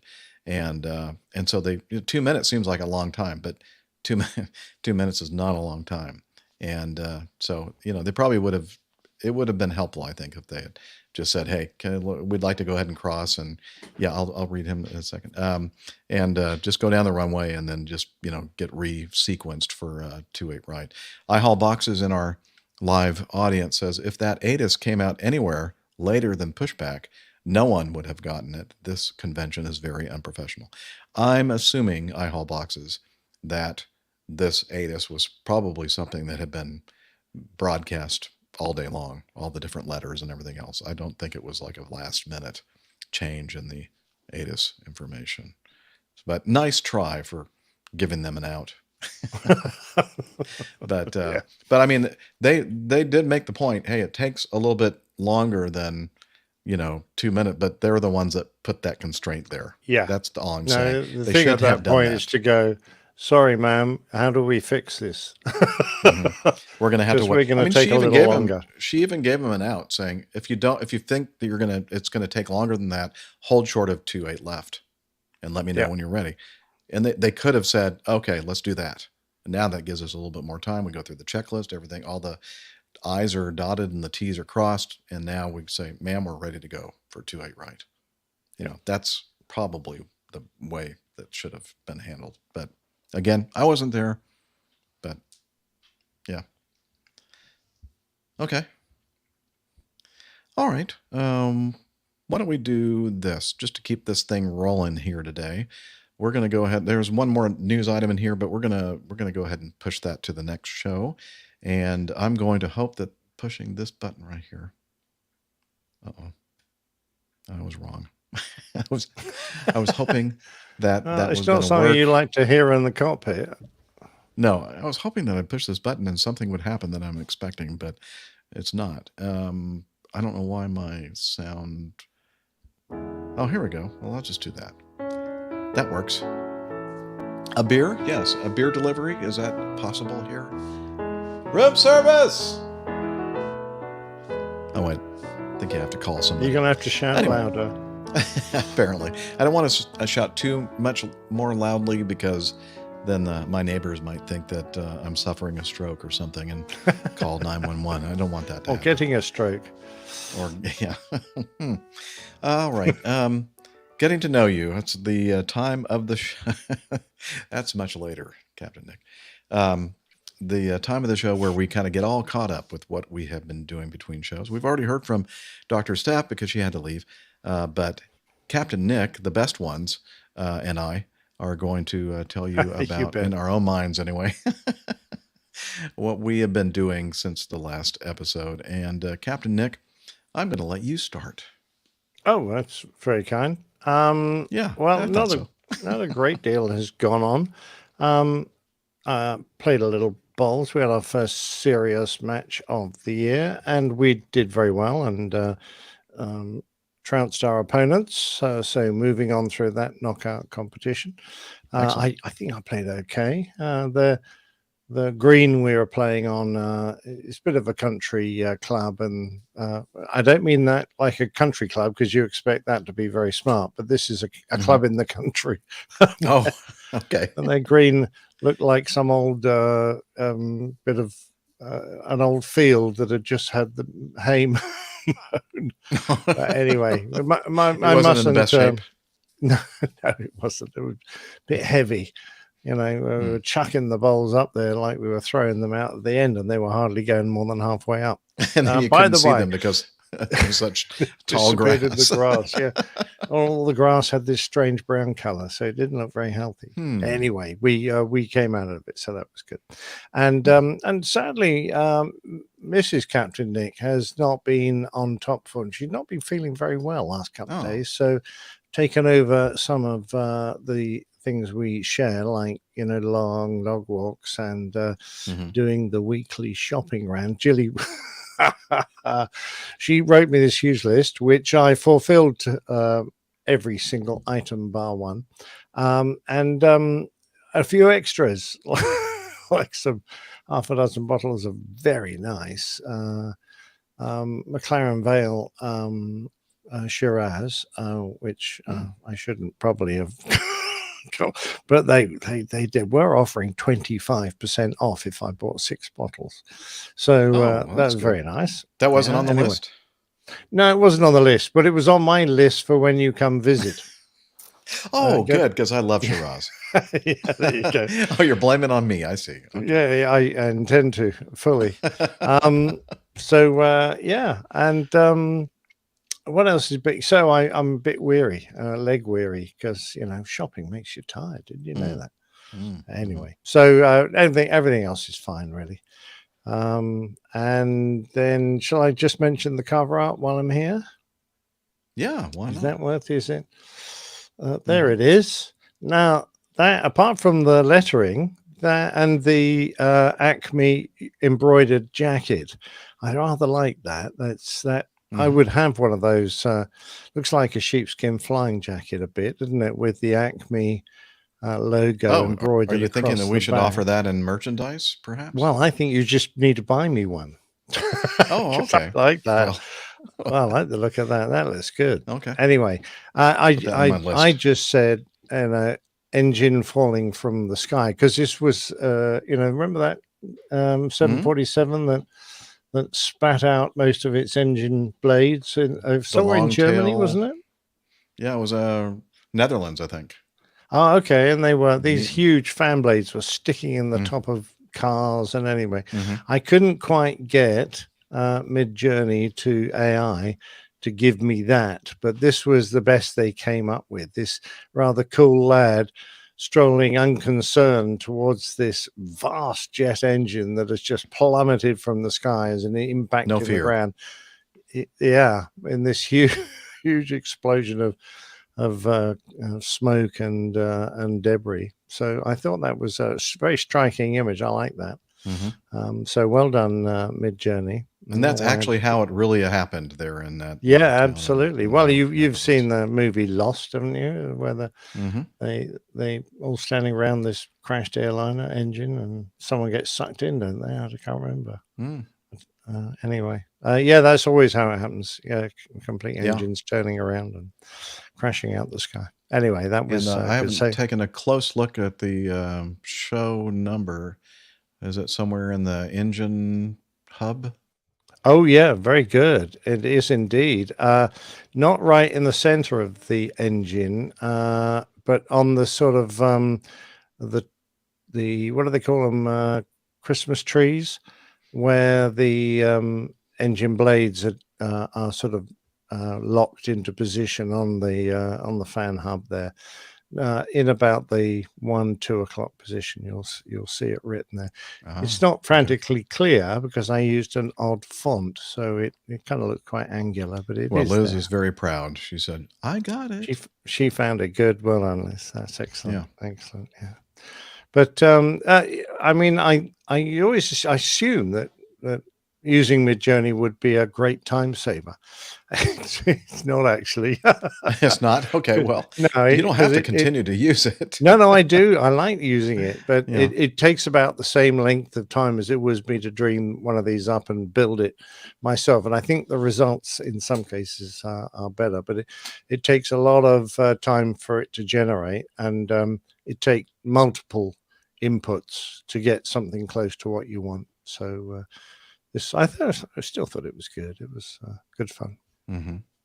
Well, iHaul Boxes thinks that what you were talking about with Christmas trees, although there might be different terms, dovetails, I guess, like a dovetail joint or whatever. Yeah, that's the same function, but there's more than one sort of triangle. You know, they're multiple. And it depends on the time of year as well. If it's toward the end of the year, then Christmas trees are more appropriate. Exactly. All right. Let's get And by the way, they don't fit very well, or don't appear to. So when you go to a cold engine and you can hear the fans just drifting around in the wind, you can hear a tinkling noise because all these joints where the blades join the hub, they click because they're loose. And so they don't tighten up till they get hot. It's just an interesting fact because we've both walked around a lot of engines and you hear it tinkling away in the wind sometimes. Liz is confused. She said that she heard that everything. What was that you said, Liz? You loosen up when you get hot. Anyway, what have I been doing? Anything else, Nick? That we don't want to. Nothing else else in my life. Okay, I'm really boring. I've got new glasses. Oh yeah, you do have new glasses. They're very attractive. I do. And apparently they're the kind that he paid extra for so you could actually see through them. So tomorrow, am I watching anything? TV? Oh yeah, we've got King arriving tomorrow, haven't we? Oh, the coronation. Yeah, I forgot to mention that coronation. Excellent. But the I most put a big important flag thing on is my there house. is there a Formula One race tomorrow? Oh, they're probably, yeah. I think they're going to I don't cancel know. it because of the coronation. There might not be a No, it's Formula in One race Miami, isn't it? Tomorrow. Oh, it is. That's right. It's the Miami Grand Prix. Yeah, Basically, so they're around not a going to parking cancel lot that. in That's for sure. some marina down there. Yeah, we wait to see what George is going to say to Max next time they meet. Yeah, that's become an interesting thing going on there, isn't Oh, it? yeah. What's funny about it is that we're delving into Formula One a little bit. Just please give us a break. Not aviation related at all, but I think it's kind of funny. George Russell, one of the drivers for Mercedes, is kind of doing things that are very similar to the way that Max Verstappen kind of behaved a few years back when he was a little bit younger and newer in the sport. And now Max has a little bit more maturity and is kind of giving, Russell a bad time. But I'm thinking that's kind of ironic. Well, not that isn't it? much more maturity. Otherwise, he wouldn't have taken him to task like that. Yeah, knowing that's that he had done it to plenty of other drivers. That is true. Anyway, okay, let's not make this into a Formula One podcast. But anyway, so he's got a very naff moustache, not like yours, Mhm. Jeff. It's like one of got these pencil thin moustaches. Yeah. Yeah. Okay. Let's see. So my good friend Daniel Schmarkowski, and we go back a long way, back from my Catholic podcasting network days. Dan has started a podcast called the Special Olympics Special Chronicles. It's a Special Olympics podcast, and he has always been keen to aviation. In fact, he is one of the representatives. I forgot the exact name. I think he's an ambassador at United Airlines, a Special Olympics ambassador. And so he's like a big deal out there in the Special Olympics world. And he contacted me and let me know that this is not the first time that he has interviewed the chief executive officer of United Airlines, Oscar Munoz. And so let me just play just a little bit of this. This next hour of this podcast. So please put both your hands together as we go behind the scenes with the CEO who led United Airlines, remarkable turnaround as we welcome back Oscar to the Special Chronicles show on specialchronicles.com. Welcome back, Oscar. They're on a first name basis. So that's pretty cool, huh? So anyway, I'm going to put a link in the show notes so you can check out Daniel Schmakowski's Special Chronicles podcast and his interview with the CEO of United Airlines. So very proud of Daniel. He's a great podcaster out there, and he's been around doing this for as long as I have, or probably longer, actually. Oh, brilliant! So, oh wow, yeah. So I told him I'd so mention is he that. old like you are? No, he's not an old guy. He's a much younger person than I am. Yeah. So he's a really nice guy. I've met him on a few back in the day when we used to do these annual new media conventions and that kind of thing. We got a chance to meet each other in person. And anyway, way to go, Daniel. Let's see. And I think Steph mentioned something that I was going to talk about, that PTUK APG meetup in Charlotte on the, I think she said the 19th, of May, a Friday, the 19th, and at the Noda Brewing Company, the North End location. And Liz, I don't think I mentioned it on the show last week. Maybe I did, that I was going to do a spot for the Weather Channel. Okay, a couple of weeks ago I mentioned it. So, yeah, so the way it was presented to me, the booker said something about, dangerous airports in regard to, like inclement weather, that kind of, I guess it's the Weather Channel, of course. Yeah, challenging airports, whatever. And so I prepared this list of 5 airports, and they were all worldwide airports, none of them in the United States. And I even took the time, and more importantly, Captain Al over there in England, or the UK. I guess he lives in England, doesn't he? I know he's from Wales originally, but anyway, United Kingdom. Not sure which side of the border he is, actually. Yeah, it's pretty close, though, to... Yeah, he's right on the border. Yeah. And so I asked him, because a couple of the locations that I came up with that I thought would be interesting to talk about on that little segment were Gibraltar and Madeira, one of the archipelagos of Portugal. And so I spent probably more than an hour and a half maybe of his time on a Sunday afternoon, and talked a lot about, and he gave me all these charts and everything else, and told me about the the experience of flying into Gibraltar and Madeira. And then after all of that, then the next day or two, just a couple of days before the segment, he said, yeah, well, do you have your list of the 5 U.S. airports, dangerous airports or challenging airports? I went, U.S.? I mean, I gave the list of the airports like several days before, and apparently that wasn't what they were looking for. So I thought, okay, that's bad not briefing. Work. Yeah, and I feel so bad because, Captain Al took all that time to talk to me. It was nice talking with him about the 2 airports, but, anyway. I also, about that same time, realized that I needed to pick up some more flying at the end of the month there. So I basically told the booker that I'm not going to be able to do the thing on Friday, and can we do it the following week? And then he said, well, do you have anybody that's media savvy that might be able to, like take your place? And so I recommended Armando from the PTUK podcast, and gave him Armando's information and all that kind of stuff. And then Armando said, yeah, nobody ever contacted me. And so I finally followed up and found out that the booker that I was working with got called out on some kind of a last minute trip, a work related trip. And he passed on this spot, the segment, coordination and everything else to another person.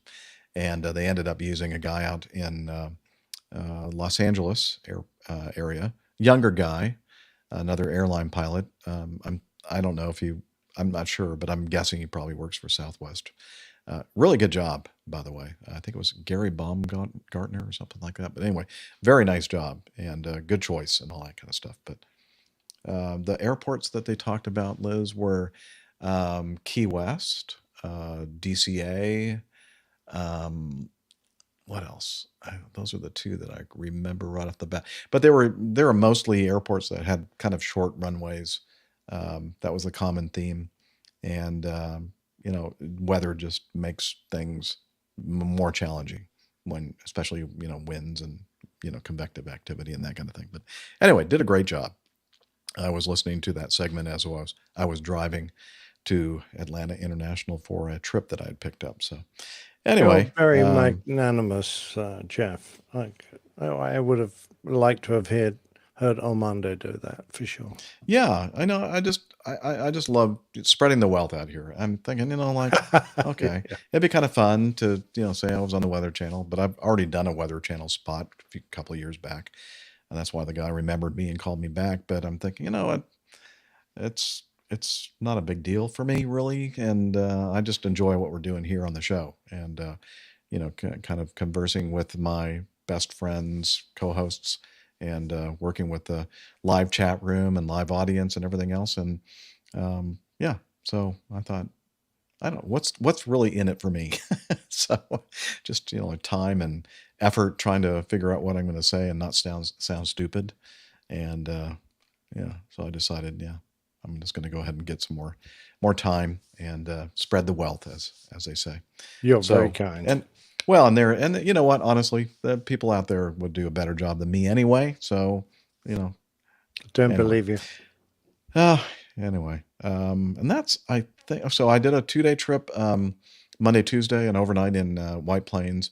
Didn't get a chance to see Radio Roger. I think I was still busy trying to get out the last episode. And then here I am in beautiful Burlington, Vermont on, what's this lake, Liz? Lake Champlain. I was I misunderstood the whole thing. I kept walking around today trying to find the champagne. But apparently that's the wrong word. Oh, that's right. In Illinois, that's Champaign, Illinois. Anyway, no, I've been here in the room other than going out and grabbing some really good breakfast from a little diner here, prepping for the show today. I know it doesn't show that, and a very early flight in the morning, but flew in late last night after doing a Columbia, South Carolina turn.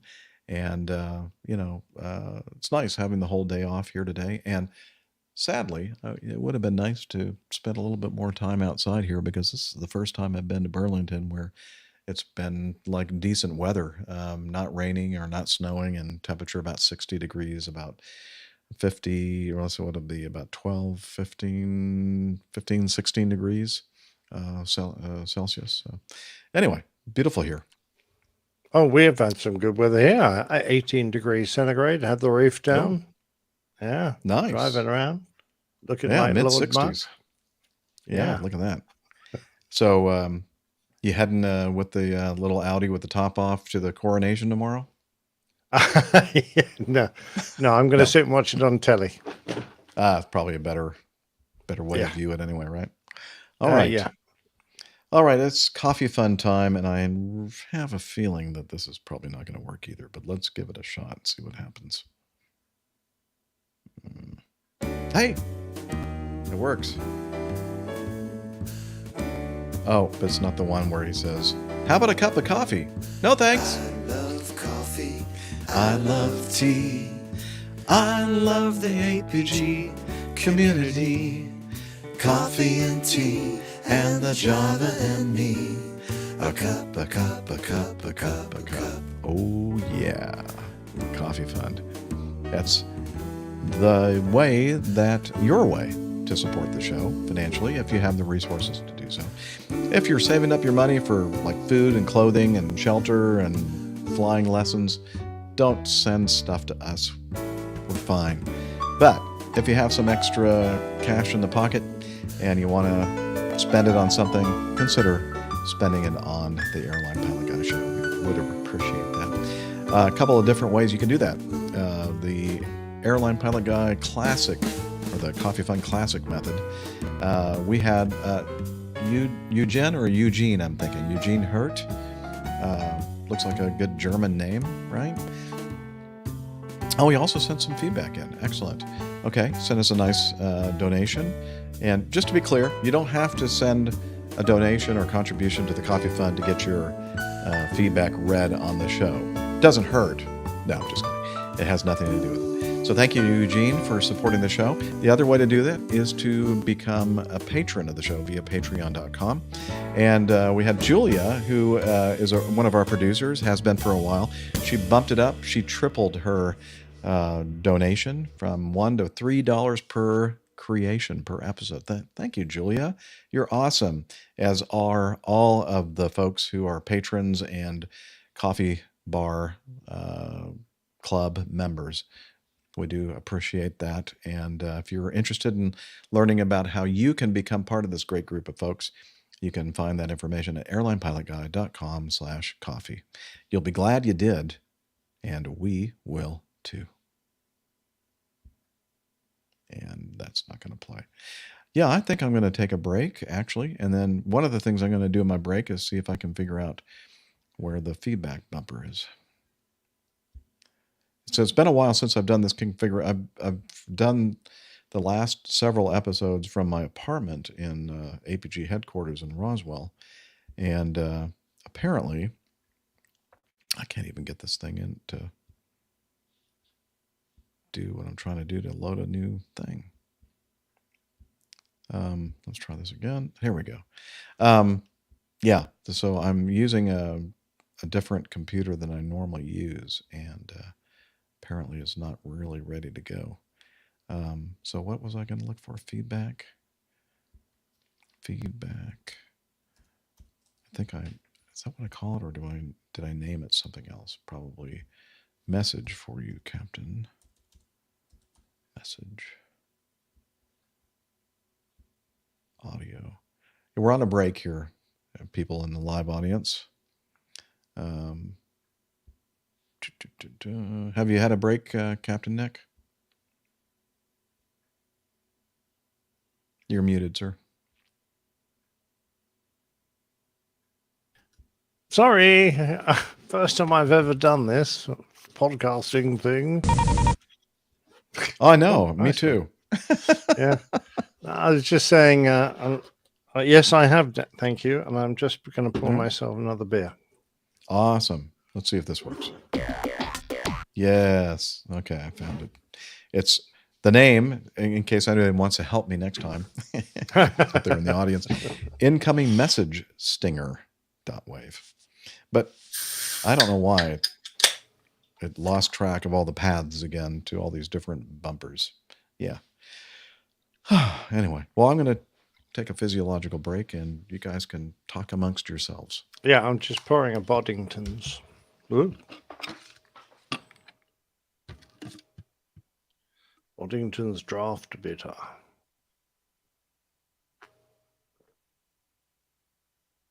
Yeah, that's nice. Got a widget in this one.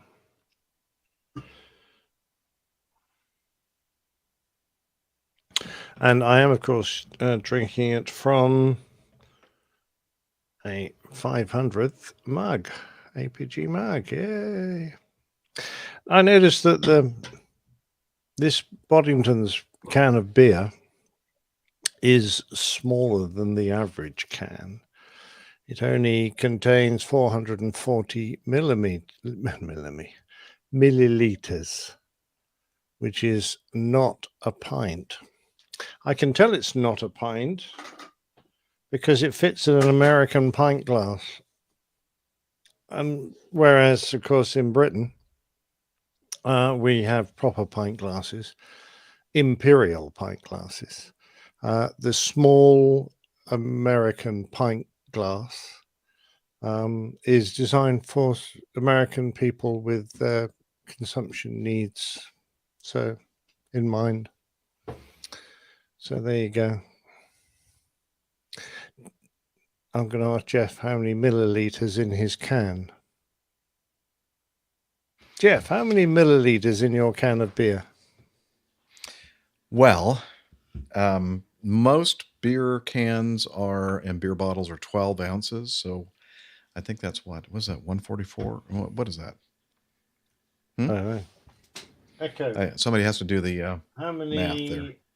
fluid ounces in 440 milliliters. 440 milliliters is about 14.9 fluid ounces. 14.9 in my can. How many in yours? Well, this can is like a tall can, and it's 1 pint. So I don't know how many. It's an American 16 ounce. 16. So 16 ounces equals how many milliliters? Milliliters.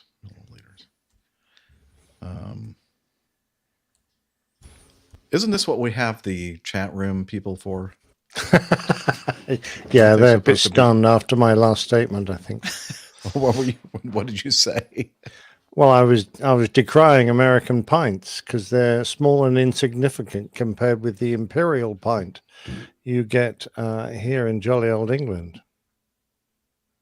473.176 milliliters in a 16 ounce can. Now, the pint glasses, we don't have the same regulations that you all have. And I think that's part of the problem.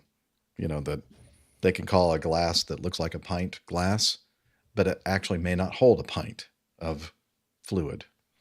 Oh, well, that would be illegal here because if you say you want a pint of beer, we don't have the same strict rules regarding that. Oh, you don't protect your customers.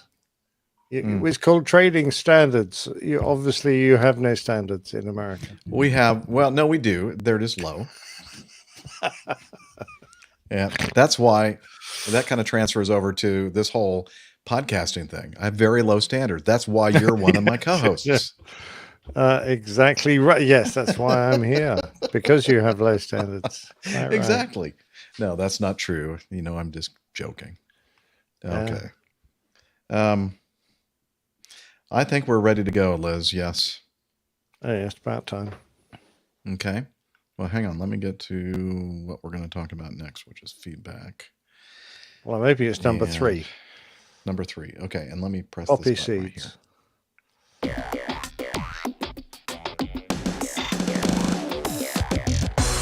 Captain, incoming message. Thank you.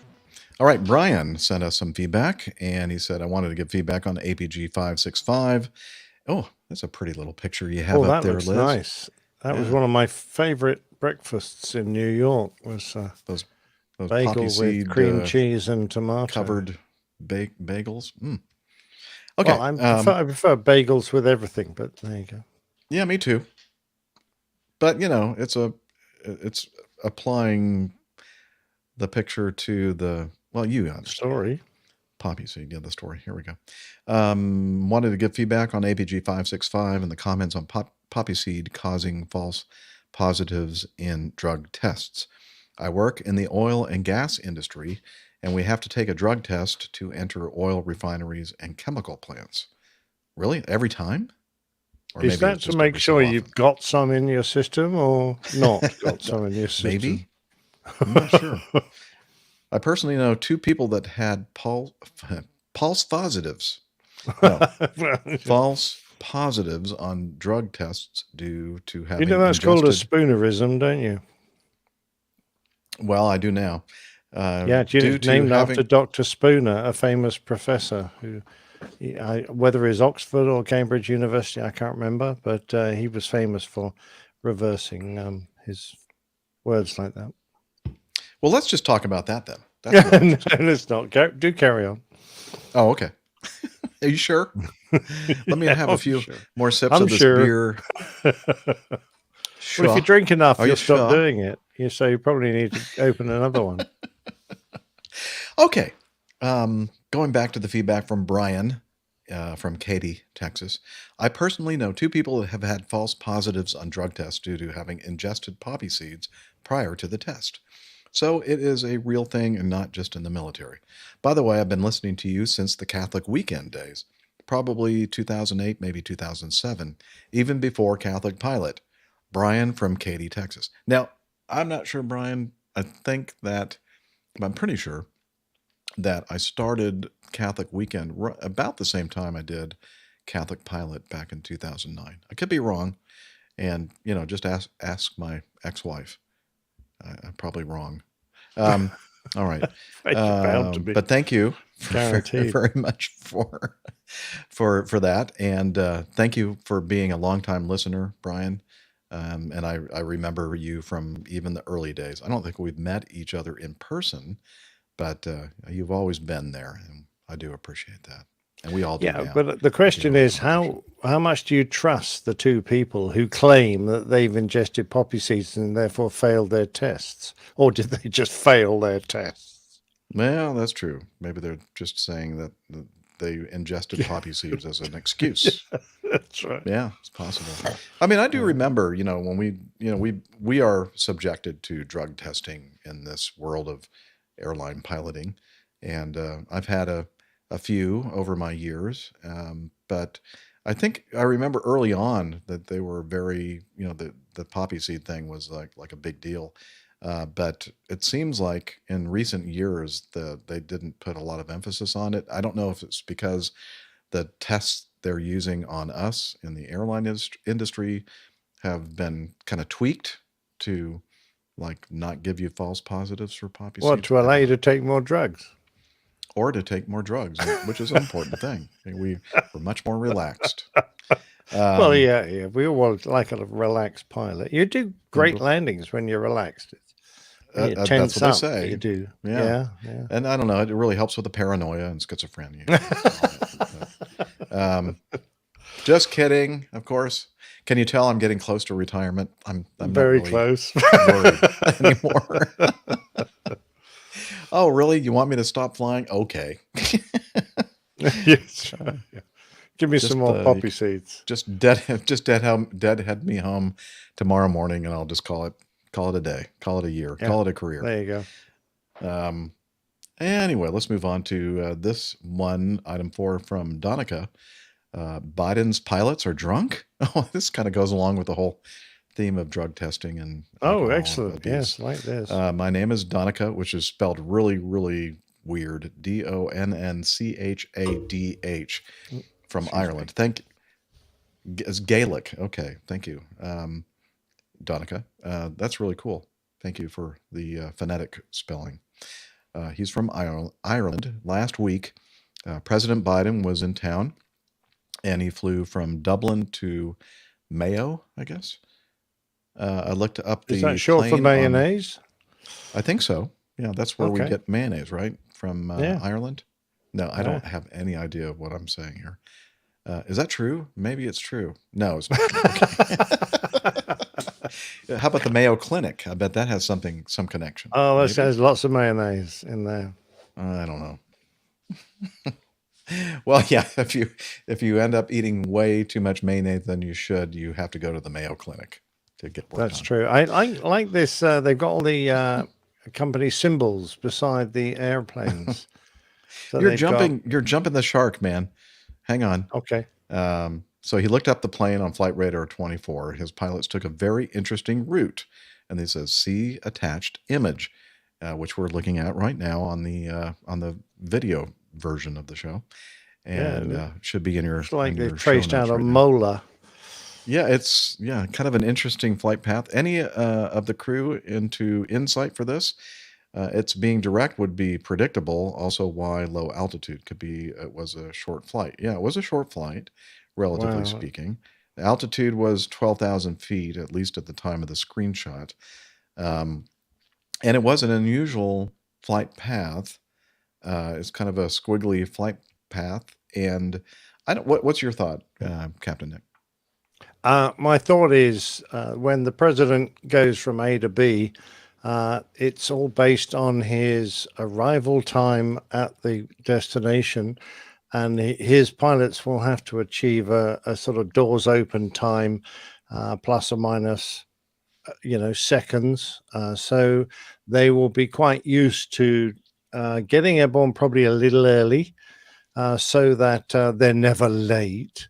But if they lose some time en route by doing a few, just turn away and turn back until they can guarantee that they'll land and taxi in at the correct time. I suspect it's all a well-oiled machine on that flight deck to ensure they don't land early and embarrass people because they're still rolling out the red carpet, and all the snipers are still having a sandwich rather than being ready to pick off the terrorists that are possibly going to attack. So as regards the height, yeah, I think that's just, what's the point going up higher when you can do it from a medium altitude.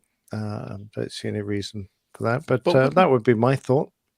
Okay, so that sounds somewhat reasonable, but then why not just wait to take off at whatever time and then just go? Oh, just in case something happens and you get delayed on the ground at your takeoff point, because you can't make up much time en route. So it's better to get airborne, and then you're in control of the timing. If I was gonna strike a target, you'd get it ready on the ground, and you would get airborne with a little bit of time in hand, so that you could, perhaps avoid some enemy aircraft or whatever. You wouldn't end up having to beetle along at 600 knots trying to make up time so you got your bomb off on time, or worse still, late, so you weren't allowed to drop it. But no, I think that's a reason, and there may be airspace restrictions we don't know about. So I'm really looking at the funny droopy bit in the middle of his flight just before he starts the approach, thinking he's a little early there, so he's gone south for 2 or 3 minutes and then north for 2 or 3 minutes just to lose a little bit of time so that he can get closer to his arrival time. I kind of thought maybe it had something to do with the fact that we're seeing other flights that are overflying the area at the time, many of them Delta flights, and they're probably thinking we need to get out of their way. Yeah, well, that's part of it, except that if this follows the normal procedure we would have in the United Kingdom, bearing in mind this is Southern Ireland, that flight would have purple airspace significance. So a purple airspace would be a moving block of airspace around the aircraft a bit. So a section of airway or a whole area can be blocked off, and no one else is allowed to go into that particular bit of airspace. It's like a moving danger area around an aircraft of significance, and it was specifically for the royal family in the United Kingdom. So I'm assuming they have a similar procedure in Ireland. All right. So basically what we're telling you is we have really no idea. Well, I'm guessing. I have noticed there's a nice Virgin Atlantic airplane there as well, though. Which one? Down the bottom, in between the Air Canada and the Delta. I see the Virgin Atlantic. Huh. And there's a Cunninlingus flight a bit further north. Very cunning, yeah. Yeah, very cunning. Cinco de Mayonnaise, possible show time. Oh, that's right. Happy Cinco de Mayo, which is something that I think only they don't do that in Canada, do they, Liz? Well, we do it on the APG. I've done a Cinco de Caravan. Yeah. Cinco de Mayo, which is like a very insignificant thing that happened in Monterey. I think, there you Mexico, go. Yeah, well done. Like Yeah, APG 520. Yeah, 520. Look at that. But yeah, it's just an excuse to drink margaritas and eat tacos. But I mean, do you really need an excuse? No, I can't think of anything nicer, actually. I love tacos. Yeah, me too. And I'm pretty fond of margaritas too. Oh yeah, we know that.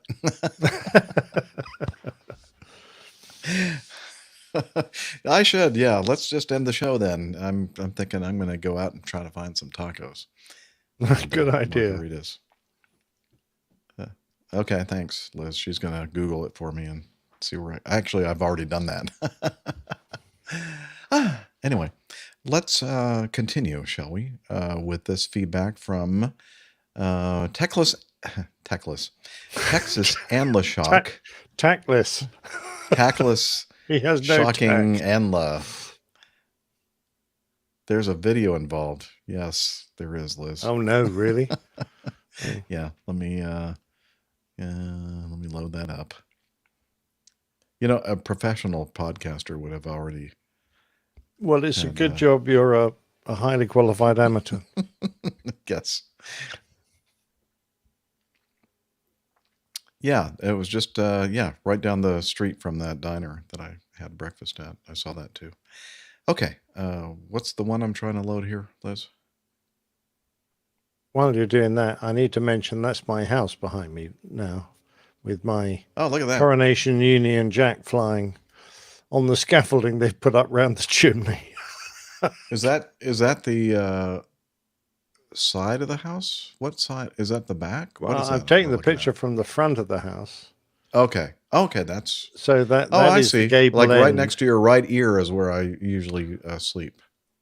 When Yes, yes, you do. You sleep in that window there. So the chimney that would have fallen onto your bedroom, it will soon let me tell be. you, when you try to sleep in Captain Nick's right ear, it's not a lot of room at all. Mind you, it doesn't work very well, so you're not going to have a quiet night. Mm-hmm. No, I'm sorry, Liz. I don't know which video I'm looking for. Is it the Drakenfell? Oh, yeah, that's right. Okay. Drakenfell? Is that how you pronounce that? Yeah. Well, everything is, isn't it? Okay, I got it ready to go. Got ready to go. All right. Yeah, I'm gonna do some reading now. All right, this feedback from Texas and Lashock. The baggage cart reminded me. Greetings all. The anecdote about the runway baggage cart brought something to mind. Recently, Drakenfell, who I've shared things from a couple of times before, gave a presentation aboard the battleship New Jersey, and during the Q&A portion, he mentioned something he saw at some point. I tried to find the actual video he was referring to, but was unable, but I provided the timestamp of the portion in question. You'll know why I was reminded of this when you watch. Okay, so what I have to do is I have to cue this up to 4640. See, I did a little bit of prep work. See, there's proof there. Okay, so I'm going to have to actually, let's see if I can do it. What does it say? What's the timestamp? 4640. Okay. Okay, there's 4630. I'm going to add it to the stream. Okay, so I think this is on board this battleship, and this guy is very knowledgeable about things having to do with maritime, naval things. Although it's a little bit questionable because the guy has an English accent, I believe. But he is taking questions from the audience and answering them. So let me make sure that I pop it up to right where he starts talking about what Texas and Lashock wants us to hear. Okay, here we go. Yeah.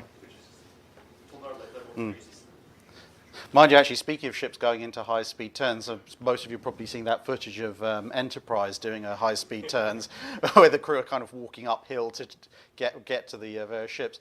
I recently came across some footage of, I think it was a Nimitz class of some kind doing a high-speed turn, and the particular video I saw was titled "I bet you someone's heart was in their mouth," and it wasn't so much because of the turn. I mean, okay, a 100,000-ton ship that's tilting over at 30 degrees is pretty impressive. The more impressive thing was there was an FA-18 on deck, and about halfway through the turn, you see it start to roll. And then you see a guy in a very high-vis set of gear chasing it down the slope. Yeah, well, I think it's more than his pay's worth to let that go over the side. It took him a minute to realize, oh God! Yeah. It was that run of a desperate man who knows it's worth more than his life to let it happen. So, fortunately, at that point, the ship starts evening out and the thing coasts to a gentle halt before going over the side. Okay, I think that's the clip that he wanted us to play, and that's a very funny anecdote. The FA-18, just like heading down, like it's going to go right off the side of the You guys have so ship. many, you can probably afford to throw a few off the side of a ship without even whatever. That's noticing. Yeah. Pull up another one. Yeah, didn't you start off with 120 of these things? I only count 112 now. Oh, well, some of I them don't fell over the know. board. Yeah. Yeah. I mean, you'd just lose that in the accounting system, wouldn't you? You'd just go, oh. I'm not well, even sure that the accounting system would even pick it up. We'll turn that Yeah, it's a big 7 maybe. into a 1, and then we'll account for a few more. What was that splash? I don't know. Let's not dwell on that. Probably Absolutely. a whale or something. Yeah. But you know the Navy anyway. They really don't care about airplanes. Well, they do. They treat them as disposable items. Yeah, which, if you want to, be serious about military flying, Air Force, all the way. All right. Yeah, He continues. The rest. Well, I guess a can of worms you've opened now. I'm just kidding. They know I'm kidding. I mean, I think some of the best pilots I've ever flown with were not Navy pilots. Let's continue with the rest of the video. Comprises of Drax's analysis of why HMS Hood exploded, other naval discussion, and the museum curator, Ryan Szymanski, talking about battleship chairs, which cost $1,300, weigh 7 pounds, and will last 150 years. How much is that per year? 1,300 divided by 150. Somebody tell me. I don't know. That's the pretty manufacturer. cheap, if you ask me. I mean, I'm sitting in because I've got such a bad back. It's taken me years to find a chair that I can actually sit in for any length of time, and it cost me more than that. Doesn't weigh 7 pounds. Oh, it might weigh 7 pounds. Actually, I doubt it'll last 150 years. $8.67 per year. That's pretty good value. That is cheap. Yeah, absolutely. Although I would say that probably most of us wouldn't be able to enjoy the entire lifespan of the chair, 150 years. It'd be nice to sit in it just for 2 or 3 years as the captain, though, wouldn't it? Yeah, it would. I actually did look up this company, which they talk about in as the video goes on, and the guy talks about these chairs, which is very interesting. And it's still a company in Pennsylvania that's still making these chairs, but they're not cheap. They're not $1,300. Well, I think some of them are actually $1,300. I would imagine that the U.S. Navy didn't pay that much per chair, especially back in World War II. But anyway, very interesting stuff about chairs on ships in the U.S. Navy. All right. So anyway, he said just something that got pulled to mind. This is Texas Anlashock signing off. All right. He says, I don't usually offer episode title suggestions based on my feedback, but I thought of this, and the Monty Python-esque sound of it made me chuckle for a good while. The Department of Throwing Chairs Out of Windows. Or alternatively, Keep Those Hornets Rolling, or Rockin' Rollin' F-18s. I like the Department of Throwing Chairs Out of Windows. Do we need to talk about it a little bit longer for it to qualify as a show title, Liz? It's possible. It's a possibility. Okay. Let's continue with 6 from Tim Q in Arkansas. Arkansas, I'm sorry. Yeah, there you go. Yeah, I should think so. Just wondering, when someone says... Are you familiar with the character Q in Star Trek? Yes. I didn't know his first name was Tim. It's not. All right, let's continue with Tim Q in Arkansas. Just wondering, when someone says they're a long-time listener, couldn't that mean just one whole episode? Rim shot. Well, that made Nick nearly spilt spit his beer out. Okay, that's a good one, Tim. Yeah, very good. I was listening. Yeah. I was listening to yes, it could be. Yeah, I was listening to APG 565, and Liz talked a little bit about her background, and it made me realize how much my enjoyment in the show has changed since I started listening. When I first started back in 2018, 2019, I just wanted to hear the news and maybe some feedback if I saw something that was of interest to me. Most of the time, I'd listen to the news section and be done to move on to another podcast. Thankfully, he doesn't tell us which one. because that would make us very sad if he told us. Over time, I eventually realized I should be listening to the Plain Tales too, as that guy did an amazing job telling the stories. Then it moved on to the feedback and eventually the getting to know us segment, and I find myself looking forward to that segment as much or more than any other segment, except the Plain Tales, admittedly. Well, Tim, oh well. It occurred to me, listening to Liz, that one of my favorite things is listening to any of you tell some of the stories of your own lives, things you've experienced, that sometimes funny, sometimes serious events that have come up through flying or any other aspect of your lives. Perhaps that's why Captain Nick's RAF forums, Plain Tales, are so popular. It's not just hearing about some event out in the ether, but listening to someone who lived it, hearing the emotions in his voice as he recounts them. It's the life of someone that we, I assume, care about. It's the life of someone that we, I assume, care about, and it lets those of us who don't have those experiences to enjoy them and get invited a little closer to him. It's actually true for any of the personal stories you all tell.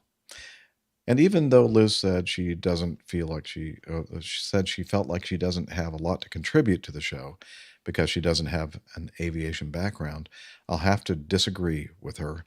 Working backstage in the show that I used to help with, I know how much work goes on behind the scenes to make things appear to run as smoothly as they do. So listening to her step in front of the camera and sharing some of her history was amazing also. I don't blame her for not wanting to be in the forefront. I enjoy being behind the scenes also, but just wanted to let her know that all of her hard work is definitely appreciated and doesn't go unnoticed. So true. Absolutely, Tim, yeah. She's thanking you, Tim, which you'll probably hear on the audio Yeah, podcast. a vital part of the show nowadays, since you don't seem to do any work.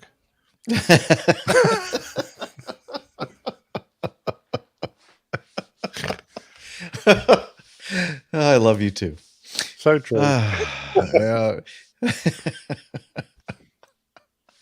Right. He's on wind down, isn't he, Liz? Yeah, I really hope that chimney doesn't fall on your head.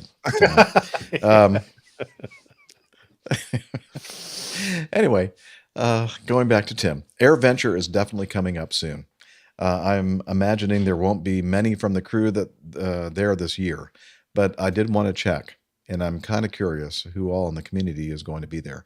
Our plan is to be there Thursday through Saturday and would be honored to meet anyone from the community who is also there. I'm no good at organizing anything like that, but if anyone wants to meet up at some point, let's do that. Liz, feel free to share my number or email if there are any takers. Be nice to put a face to some of the voices I hear. Thanks so much for continuing to lead such an amazing community of Av geeks and making us feel a part. Tim.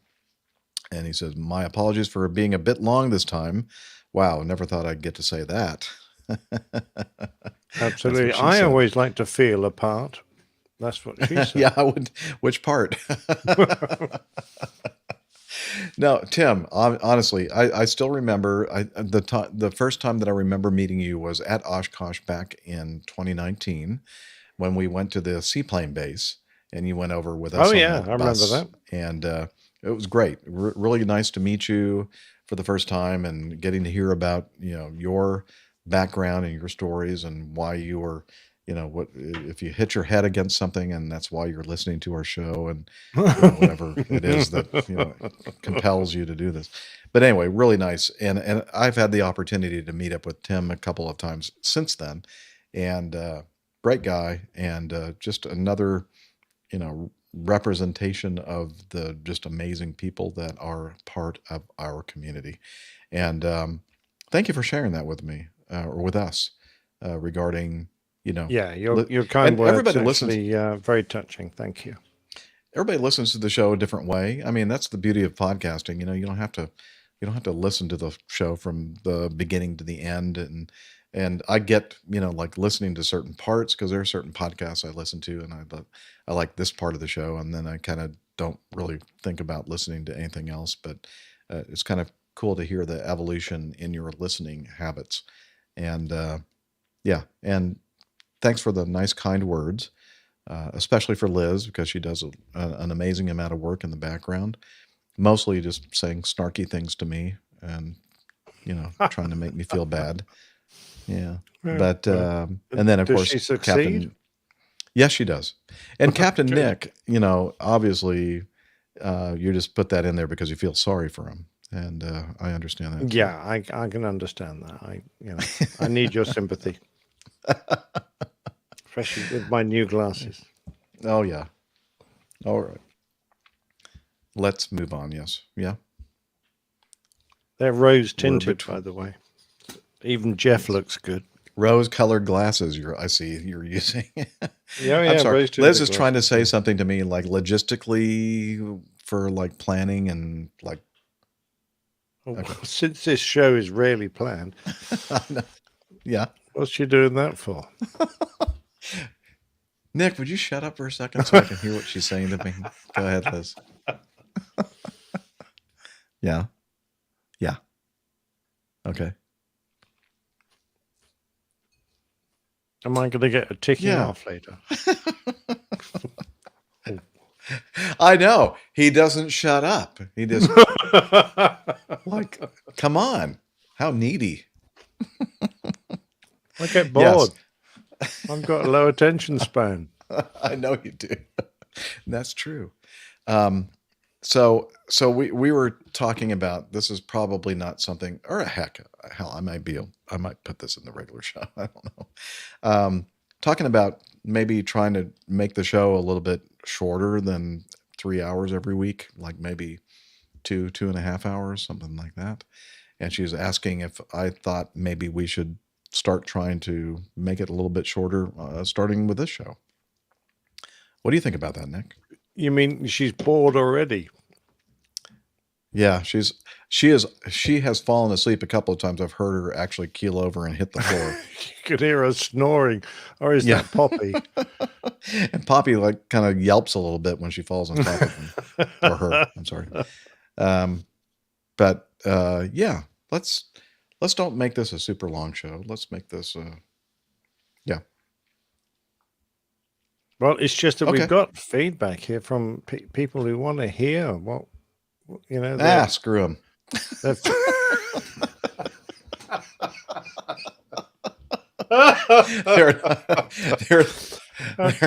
They're not going to. We're going to do their feedback. It's just that might be not on this show, but another show. God, the poor coffee fund is going to take such a hit this week. Basically, we don't care about your feedback. That's what we're saying. No, I'm just kidding. I do. I do. You know what? Nick is now making me feel bad about that decision. I don't know. What do you think, Liz? Let's do 3 more at least. Well, so we were thinking. Oh yeah, at least 3. We were thinking about doing. Okay, so here we go. I'm going to make a command decision, which I don't usually do very often. We're going to talk. We talked about. Somebody had asked about flight simming software and preparing for, various tests or certificates or licenses and that kind of thing. Any use for professional pilots. It takes a while for people, to kind of get caught up with our show because it's so long, to like finally listen to the point where hey, I can say something. I can send them feedback regarding this. This is something I know something about. And so now we're finally getting to that point where people are kind of responding to, advice, suggestions, feedback. We have had some previous responses to this, but we have some more. And we have, I think, 3 or 4 responses regarding that. So we're going to jump to that. And if we have some more time and we feel like doing some more, we'll do that. But we're going to jump to which one? 11. Thank you, Liz. I'm there. All right. This is from Chris. And he says, "Hi, airline pilot crew. Now let's get rid of this one because he didn't even use the right name for our podcast. So let's skip to the next one. No, I'm just kidding. Hi, airline pilot guy crew. I'm a longtime listener since the Catholic pilot days, a private pilot in the Atlanta area, and an avid flight simmer myself. as it is a good way to stay abreast of basic procedural knowledge and airmanship when one cannot afford to fly as often as they would like. It's my opinion that home flight simulators help with procedural and emergency skills and knowledge airmanship when you can simulate ATC, etc., and keeping up with one's general interest in aviation if one is not a professional pilot. I've been using virtual reality for about 4 years, and it's very helpful. Although it appears blurry at times depending on how fast your graphics card is, it's very immersive and realistic.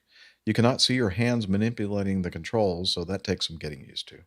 And finally, as a personal preference, I like X-Plane as opposed to Microsoft Simulator. X-Plane does a really good job of mimicking the aerodynamics of the actual airplane, whereas Microsoft Flight Simulator does not feel as realistic. However, others out there may prefer Microsoft Simulator, as this is all about personal preference. Some would say that Microsoft Simulator has better graphics of the terrain, etc. Anyways, I hope that this feedback helps. Keep up the great work, and tailwinds, except when landing. And Chris, he's a 172 driver in Northwest Atlanta. Thank you, Chris. And by the way, I do intend to, at some point, hopefully soon, do another big Atlanta meetup, because I know we have a lot of people there in the Atlanta area. Absolutely. The meetup I came to back in the day, I really enjoyed that. You remember the one on the side of the airfield when there was a biplane? Yeah, that was good. At Petrie DeKalb, and it was the 57th Fighter Group, I think. Yeah, that's right. They restaurant-themed World War II stuff everywhere. It was brilliant. Anyway, I agree 100%, Chris. I think you can get a lot out of using a flight simulator program. And in particular, if you're interested in brushing up your checklist skills, procedural knowledge, yes, that's fantastic. Instrument flying, brilliant. Airmanship is an interesting one because it's hard to define airmanship. It's a quality you have as a pilot that encompasses a lot. You gain it through experience. It's not something you can necessarily be taught by the numbers. Airmanship is that ability to imagine what's happening around you, to know the correct course of action, to handle your airplane in an appropriate manner. That is an all-encompassing thing. But other people have different ideas of what airmanship is. I'm not so sure that you can really learn airmanship from a flight simulator program, but I'm going to defer to you because I don't use flight sim. I used to in the old days, but I don't tend to use it nowadays. But as regards all the rest of your points, I like them very much indeed. I think you're quite right. I'd love to experience a VR headset and see what it's like, because one of the drawbacks of just having a single screen computer is that you don't really get that that feeling of being in the aircraft and being able to look around, which I think would be fantastic with a VR headset. But unless you have like a multiple monitor setup, whatever. But something like that. Probably Carlos in PT UK has. He's got about 5 screens to wrap. Well, he's got a problem. I mean, yeah, most of it involves not having enough money to pay for all this stuff. But that is a problem. Absolutely. But no, Carlos, I think really do. Yeah, I would like to have it. When I have used them, what I used to spend all my time doing was getting a glider and just getting it up to 10,000 feet and then just poling it around, just doing gentle aerobatics and swooshing along and just thoroughly enjoying the feeling of, being in charge of a wonderful flying machine. So I used to really enjoy that. But did you have like actual controls that like a stick and that kind of thing to manipulate?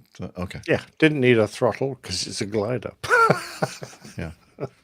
Well, it is a personal question. I'm sorry. But I think he understands what I meant. Yes. Yes, Liz. Liz, mine's always in the gutter. All right, let's continue with the next item from Martin, who is a big deal in the EFB world. He sent this in. He said, "Hi, Jeff, Nick A, Steph, Nick C, and Rick. Greetings from Texas. Wanted to weigh in on the recent discussion about flight simulators and their usefulness for flight training." Oh, sorry, the beer is talking. 7 years ago, I was fortunate enough to start working with the company that develops the EFB that you use on the commercial flight deck. A major part of their philosophy is that a staff of pilots produces better software for pilots. So they have a fantastic flight stipend and bonus system that paid a significant portion of my private and instrument certificates. I'm now working Wow, on my lucky commercial man. certificate.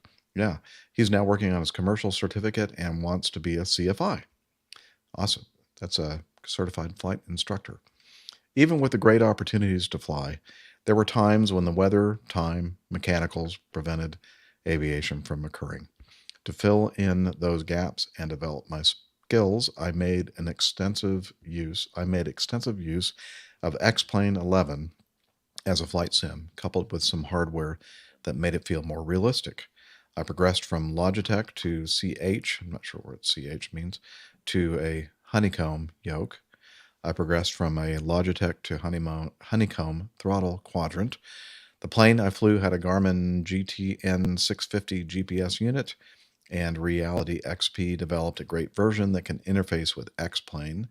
I have it running on a touch screen, so it feels like the real thing. The plane I flew had an Aspen Avionics Evolution 1000 that Air Manager can mimic in the sim. Again, that ran on a separate screen. All this stuff is like going completely over my head. This is back to Martin. For ATC, I use Pilot Edge, which is a paid service providing live air traffic controllers for flight sim traffic. It was Wow. invaluable for learning the phraseology as a VFR and IFR pilot. They even have a rating system with missions to fly that help you get familiar with SIDS, stars, and approaches. The system was so good that for my PPL over a 3-month hiatus from flying, I went from not being able to talk on the radio at all to operating in a Class C airport with clearance, ground, tower, and approach. My instructor was amazed. We are too. Wow, actually. that's really good. You mean they actually pay air traffickers to come onto that system and give a professional I think so. Yeah. service? That is I think brilliant. they do, and I don't. I'm not sure. Maybe you. There's another organization, like VATSIM. Is that what it's called? VATSIM. I've Same heard of kind of them. thing. Yeah, and I think with that one, and I'm not sure about the one that he just mentioned. They mostly are real air traffic controllers, but I think that other people that know a lot about it, not necessarily certified air traffic controllers, also do the thing. I'm not sure about getting paid and all that kind of stuff, but that VATSIM is yeah. So I don't know. Anyway, so cool. This is like just blown my brain when I learned about this VATSIM and this whole virtual world of flying and simulating and that kind of thing a few years back. I'm thinking, what? I had no idea that this. Let's see. iHall Boxes says the guy promoted Pilot Edge on the show, didn't he? Well, yeah, Martin's been on the show before, and he's mentioned the fact that I think it's what's the really popular, very popular, like the number one EFB out there for non-professional commercial pilots out there. Like I can't remember the name of it. No. It's something else. Anyway, it's huge out there, and most non-commercial airline pilots use this EFB. ForeFlight, is that one you're ForeFlight, thinking of? yes. I think he works with I hope that's okay for me to say. But I think he may work for either a company that's very similar to ForeFlight or ForeFlight itself. Yeah, Acme ForeFlight. Like, that's good. We just disguised it We'll call very it well. 3-flight. Yeah. 3-flight or 5-flight, one of those. Not 4-flight. But I think they got together with Jeppesen and Flight Deck Pro. And anyway, that's why he's so involved in all this stuff. Good stuff. Anyway, when Microsoft Flight Simulator 2020 came out, I recorded a webinar with Chris Palmer. He's a CFI and founder of Angle of Attack podcast on how to best use ForeFlight with X-Plane. I should have just looked at this paragraph right here with X-Plane and Microsoft Flight Sim. Here's a link to the video recorded. We recorded. Okay. So I think I have it queued up, and I'm going to go over here to this and bring this up, and it should be close to the timestamp. Audio problems when using a mobile device. Right. And lastly, this session is being recorded, and it'll be accessible at foreflight.com/PIC in the next couple days. So with that, I will hand it over to Martin to get us started. Thanks very much for the introduction there, Sam. I'm really excited to be here with Chris talking about ForeFlight with flight simulators. This is a really extremely important part of our flight training and actually maintaining our proficiency in flying as well, because there are definitely occasions when we can be maybe there's a break in our opportunity to go up and fly in real life, or even if the weather, for instance, is not playing ball with us. So we can really keep our proficiency as we're flying, using a flight simulator, and especially becoming familiar with the system of ForeFlight and the systems within the aircraft as well. And we can understand how ForeFlight fits in with the flow. We know from many pilots that ForeFlight is crucial to their role, not just in terms of the navigation content and the charts, but in terms of the pre-flight, in the actual flight itself, and then the post-flight aspects of it. And we're going to be covering those today. Okay. So there you go. We're going to have a link to this video in the show notes, and you can watch the whole webinar if you'd like. So thank you, Martin, for sending that in.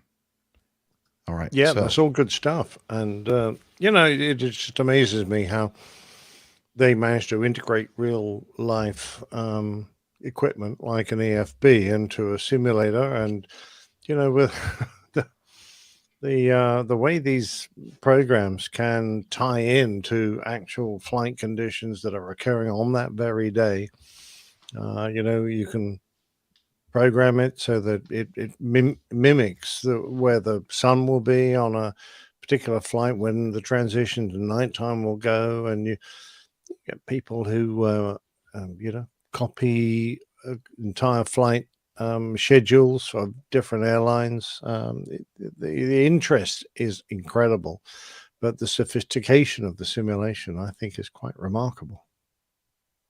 And to think we hate climbing into the sim, Jeff. I know.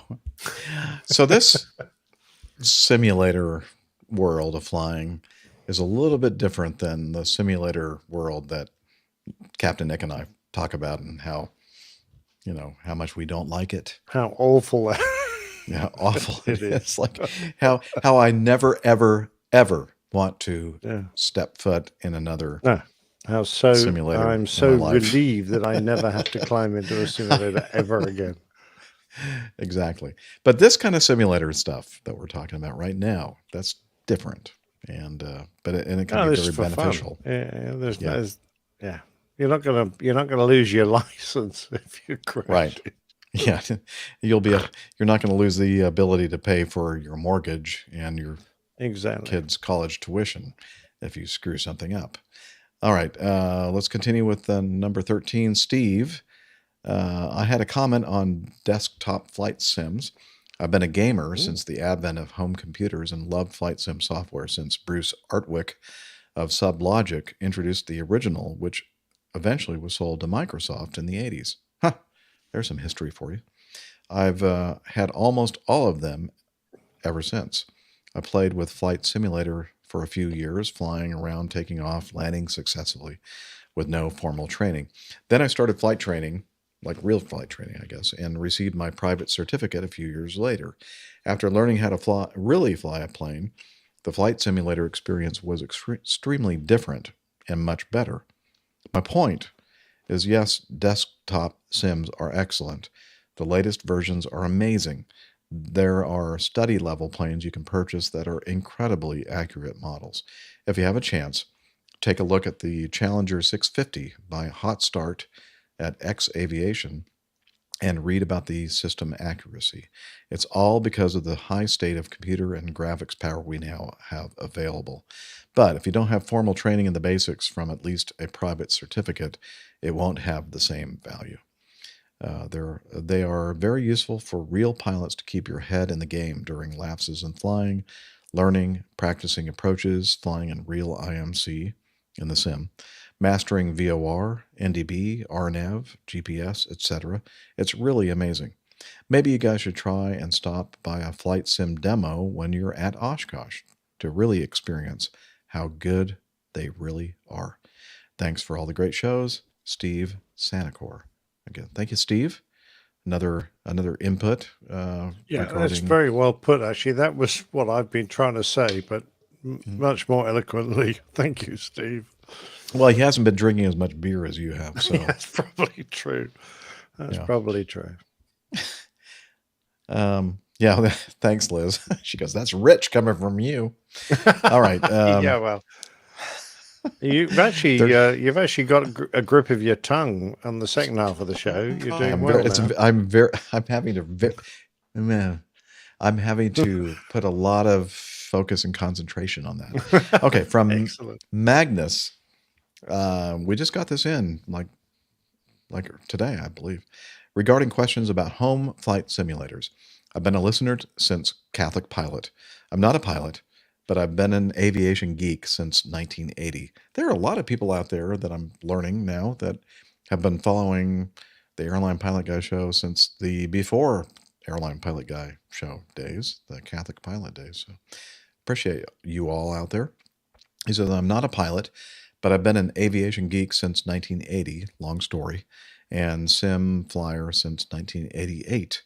I've been to former SAS Flight Academy twice with instructor flying my favorite aircraft, Boeing 767-300, for 4 hours in their Level D simulator. Oh, I think that's the full motion simulator, isn't it?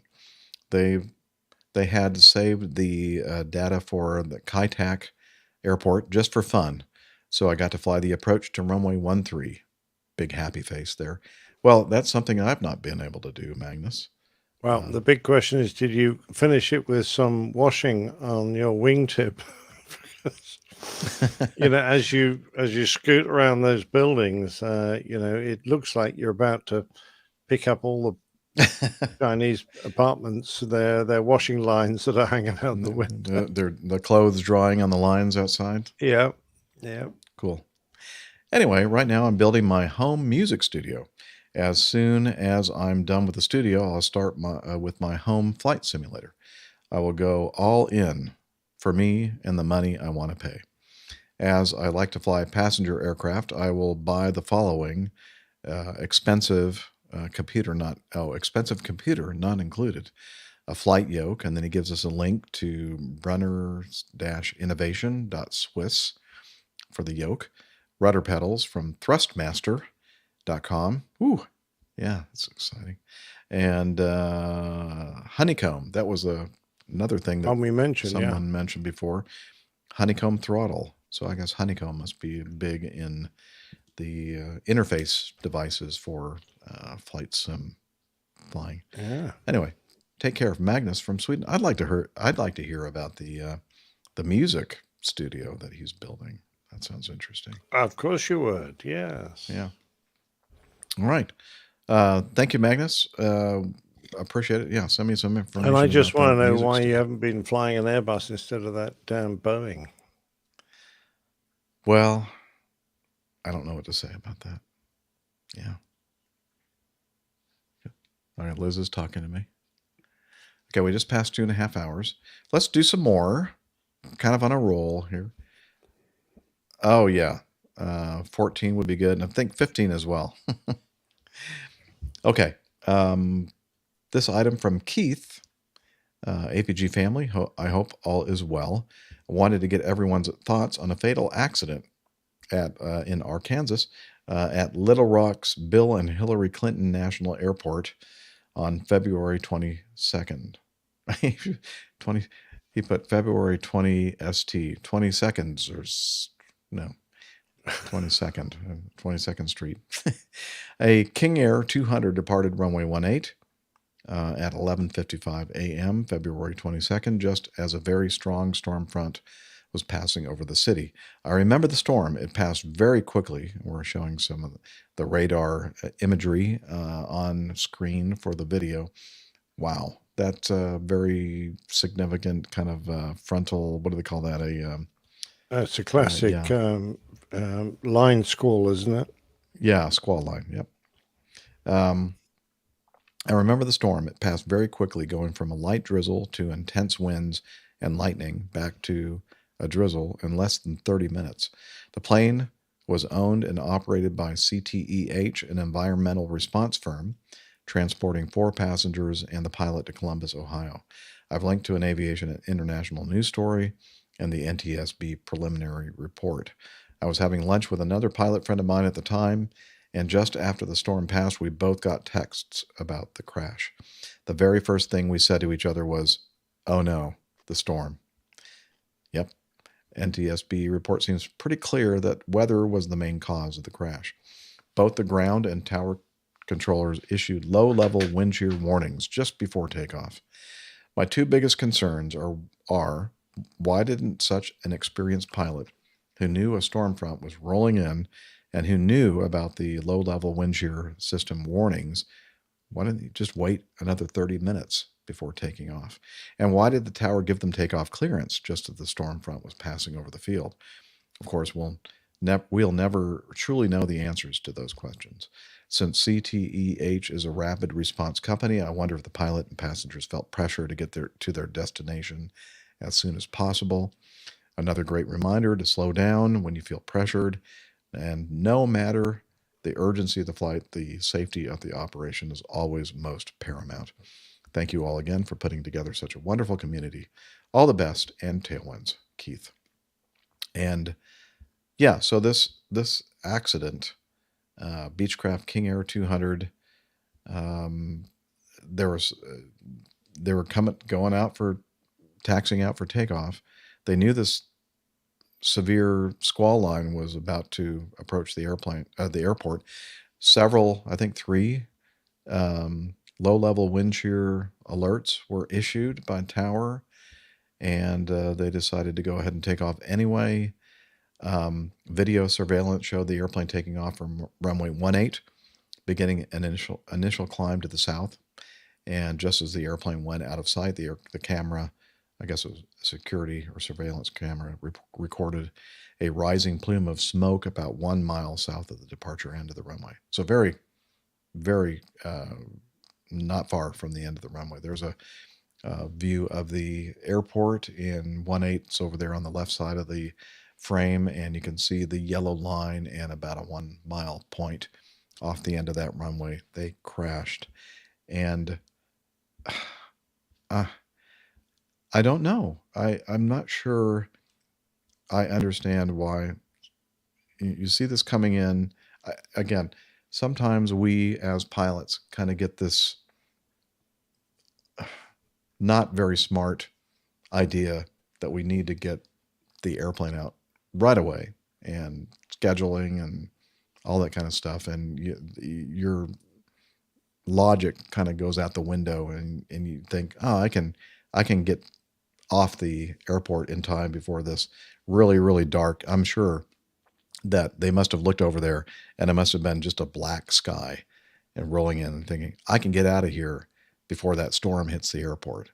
Not thinking about the fact that, there are a lot of things going on with the atmosphere as far as winds and, wind shear and all that kind of stuff. And thinking, I've done this before, it'll work again. And this is the time it didn't.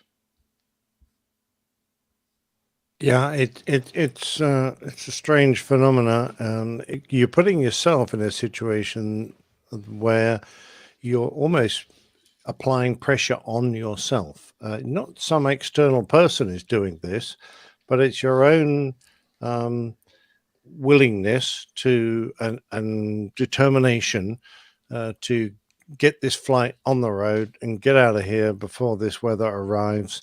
And when you get to the end of the runway and you're thinking, oh, I wonder if I've misjudged this, but it's too late. You've kind of made your decision and you're now going to stick to it through thick and thin, rather than sitting back and reevaluating and going, I've made a mistake here, which takes some doing to admit that.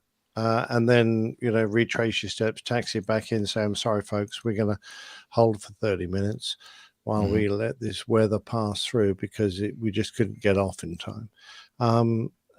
Once you're off and clear, that's it. You are off and clear, but you forget the violence because you don't fly in these conditions very often. You forget the violence and danger involved in severe weather, particularly when you're close to the ground and the aircraft is relatively slow as it's starting to climb away and accelerate. You've got so few options when it comes to recovering the situation if you end up in a severe downdraft or whatever factor it was from the weather that caused the accident. So I sort of really feel for this pilot because I've kind of been in that situation, but never this badly. I've been in a situation where I really wanted to get off and I've got away with it and it's all been fine and beautiful. And you look back and you think, oh, that was a good decision. But it doesn't actually, you rarely look back and think to yourself, well, actually, was it a good decision? How close did I really come to being on the wrong side of, success? And, for this guy, he'll never be able to go back and re-examine that. For those of us that have lived through these events, we can still do that. And I, commend all of you to look back at your previous close calls and not just think, oh, yeah, I got away with that, but really examine how sensible it was and what a better decision and a safer decision would have been, because you're in a position to do so now because you have survived. Yeah, totally agree. And one of the things that helps us commercial airline pilots is that many of our companies, like Acme, say, if they're issuing low-level wind shear alerts, we're not allowed to commence a takeoff in those conditions. So we're going, well, we can't do this. And it makes it easier for us when we have that kind of guidance and we go, oh, we can't disregard that guidance. We have to wait until this squall line comes through and they're not issuing low-level wind shear advisories, at the time. So that helps. I would imagine that because they're a Part 91 operation, I'm guessing, on this flight, that they don't have those kind of that kind of guidance to There's an interesting point about whether the airport should have closed itself. What responsibility is on their traffic is. I don't know how that goes in America, but I do remember landing in the teeth of a hurricane into Shanghai, and we'd already gone around once through severe turbulence at about 1,000 feet on the approach because of the enormous crosswind and the turbulence that was coming from it. On our second approach, we got right down into the flare before we hit any major turbulence. So it had been a pretty rough ride, but this was quite severe. And I nearly banged a pod. I nearly banged the left wing into the grass on the side of the runway. I didn't, but so we got away with it. We rolled through and landed. And, as we taxied in, the air traffic had said, oh, my bad Chinese accent. Oh, Virgin, very dangerous landing. We close airport. You probably should have closed it before I tried. Okay. Absolutely. Yeah, if the airport is open, you're right, Nick. they if you want to try to take off or land, they're going to go, okay, yeah, good luck with you, for that with that. Yeah. Well, and yeah, and it doesn't happen too often when they say the airport is closed. They don't have a lot of control over. It's the 90%, 99% of the decision about taking off or landing in particular situations is for the pilot. And ground stop is no, a ground stop is not the same as airport closed. Ground stop is kind of Liz is asking me about the difference between the two. All right, okay. A ground stop is basically usually due to like severe weather and everything backing up and everything else. And so they go, okay, so back in the old days, we never had this situation with ground stops and all these, expect departure clearance time stuff. I mean, everybody would just launch whenever they launched, and then everybody be holding up there forever, trying to wait out whatever situation's going on to prevent, normal operations. And then after holding for a while, then I don't know what percentage of the time you'd divert to a divert field. It was just a mess. It's so much better these days because I can hardly remember the last time I actually had to hold in a holding pattern somewhere. It's just everything is much, much better now because they go, you know what? Instead of launching everybody and everybody holding out there in the sky, why don't we just keep everybody on the ground? And so that's why we have the ground delay programs, ground stop programs, that kind of thing. So, but once they close the airport, I mean, so during ground stops, there might still be airport operations going on because it might only be a ground stop for like a close-in airport, but like flights that are coming out, from long ways away, they're continuing to flow in. But they've just decreased the amount of activity at the airport. Once they say airport's closed, then ain't nobody taking off or landing at that point, and that's usually pretty severe weather. Anil and Landworm in our live audience says, could ICAO have minimum standards for weather like that so it doesn't fall on individual companies to legislate? I don't know. You're muted, Nick. My apologies. You get a hell of a kickback from the companies who say, well, we've got sophisticated airplanes and our aircraft can handle this weather. Other companies would, say, oh, you're inhibiting our ability to conduct our business. So there is, a side of it where you go, well, it kind of depends on what you're flying, and are we going to legislate for every type of aircraft and the sophistication of the equipment on board as to whether they can detect wind shear, etc. So it becomes a very complicated thing when you talk about commercial airplanes and businesses. Yeah. Okay. Well, I'm going to have to stop, I believe, because so here's the deal. I can, my laptop is just about to shut down because of battery power. Now I can plug this thing in, but I think it's going to cause, why is it not working? Okay, you hear that noise? Yeah, oh yeah. Yeah. So I'm going to disconnect that so we don't hear that awful noise, and we're going to go ahead and wrap up today's show. Okay, so awesome show. So glad that Steph was able to join us for it was a nice, little bit at the beginning. It was really good. And then we miss, of course, we always miss Miami Rick. Hope he's doing well and hope he can join us again soon.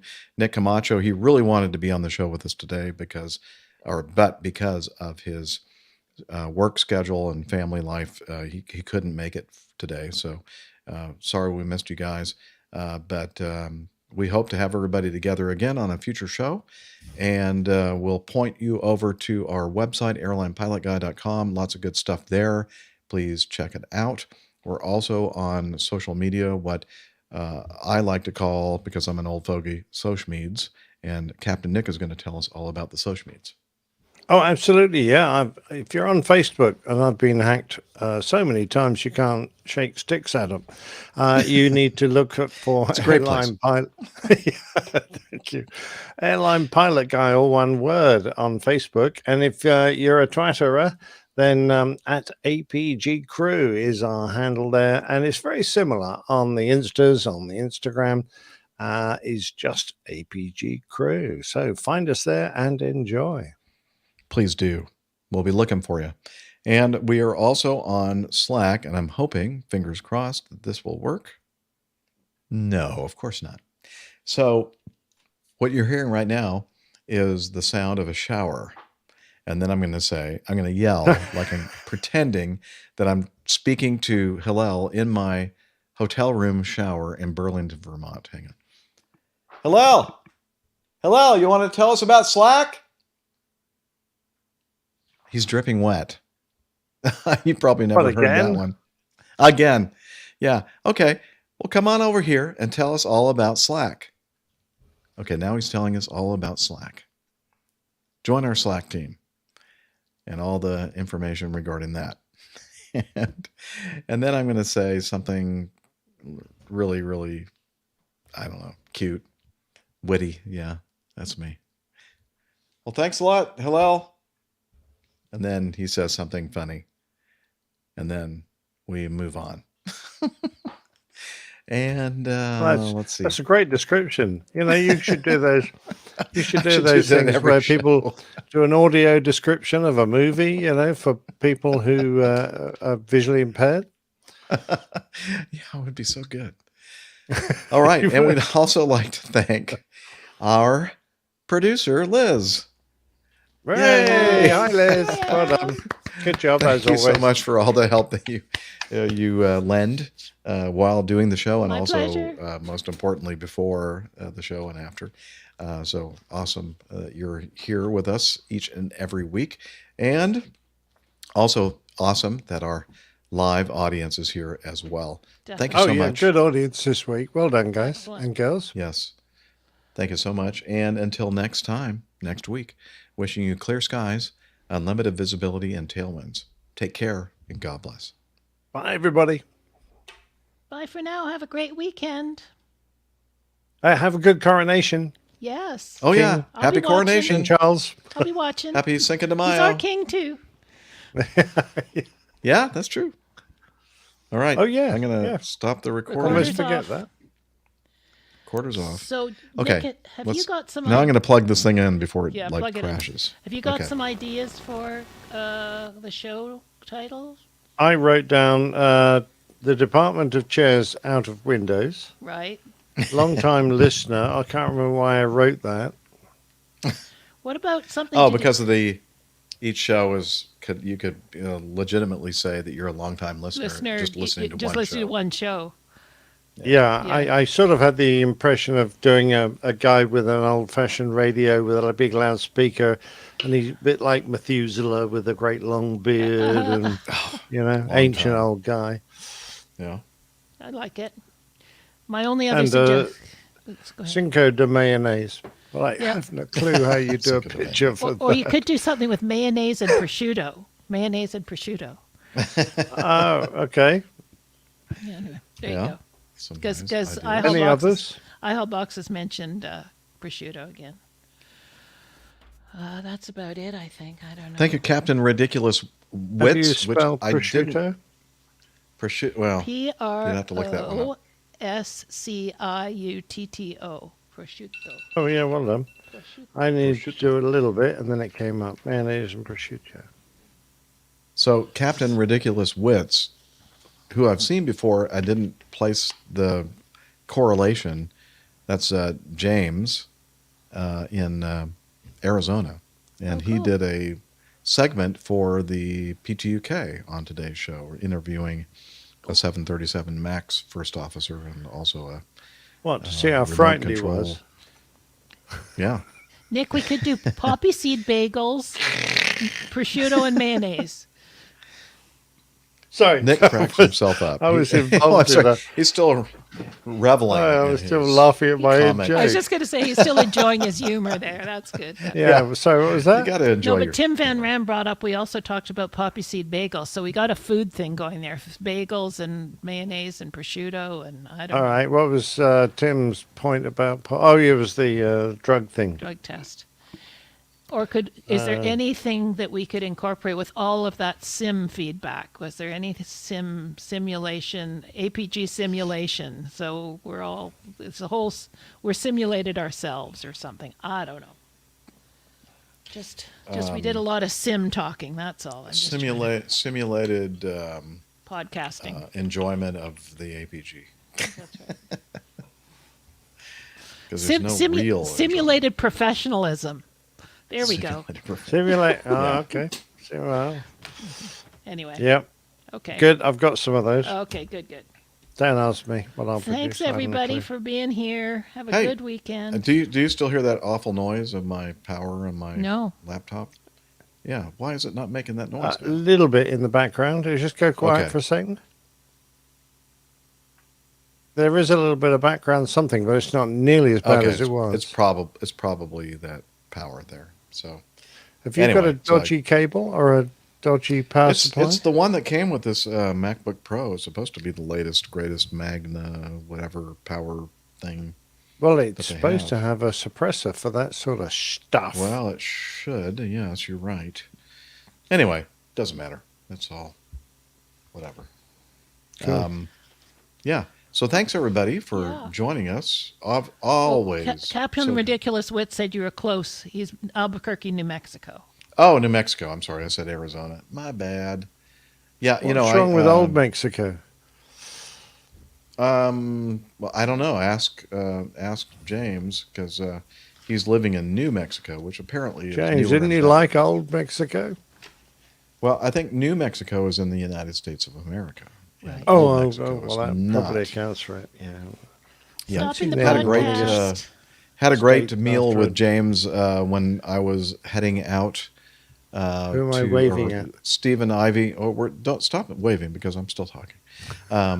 We're heading out, Steve and Ivy and I, on our great adventure back in 2020, I think. Yeah. Was that 2021? 21, I think. 2020. No, I don't think COVID was happening. Years. Yeah, COVID was definitely happening. Oh, was it? Okay. And and that's why I was off. It was 2020 because they had just retired the Mad Dog. Oh, okay. And I was off the whole summer. The whole summer. Anyway, we stopped in New Mexico and we met up with James and we went to that beautiful restaurant, and I can't remember the name of the restaurant that we stopped at, which was an awesome Mexican restaurant. James, help me out. Taco Bell. No, yeah, that's it. Taco Bell. Or no, it was Del Taco. An insult. I like Taco Bell. Jeff is wishing he was there tonight for some Mexican food. I do. Anyway, so James, always great to see you. And he and his wife visited Atlanta after that and had a great time seeing them here. Wow. Seeing them here in Atlanta. I am having trouble talking. Do you think Jeff's had a stroke? I don't know. Smile, Jeff. Let's see if it's It's really hard to tell these days, isn't it? Is there any drooping on that side of your face or anything? Well, hold your arm up. Both sides of my face are drooping. I still have at least a third of this left. Okay. It's really good. Wow. Old Mexico. What's the percentage alcohol of that? It's only 8%. Oh, okay. I mean, it's a bit like a bottle of wine, but... No, a bottle of wine's like 12 to 15, isn't it? At least two of those. So it's a bit like a bottle of wine. It's like halfway to a bottle of wine. A very small bit, yeah. Okay, gents. Bye, everybody. Have a good weekend. Yeah. We're going to kick the chat room into touch. Bye-bye, guys. Bye. Yep.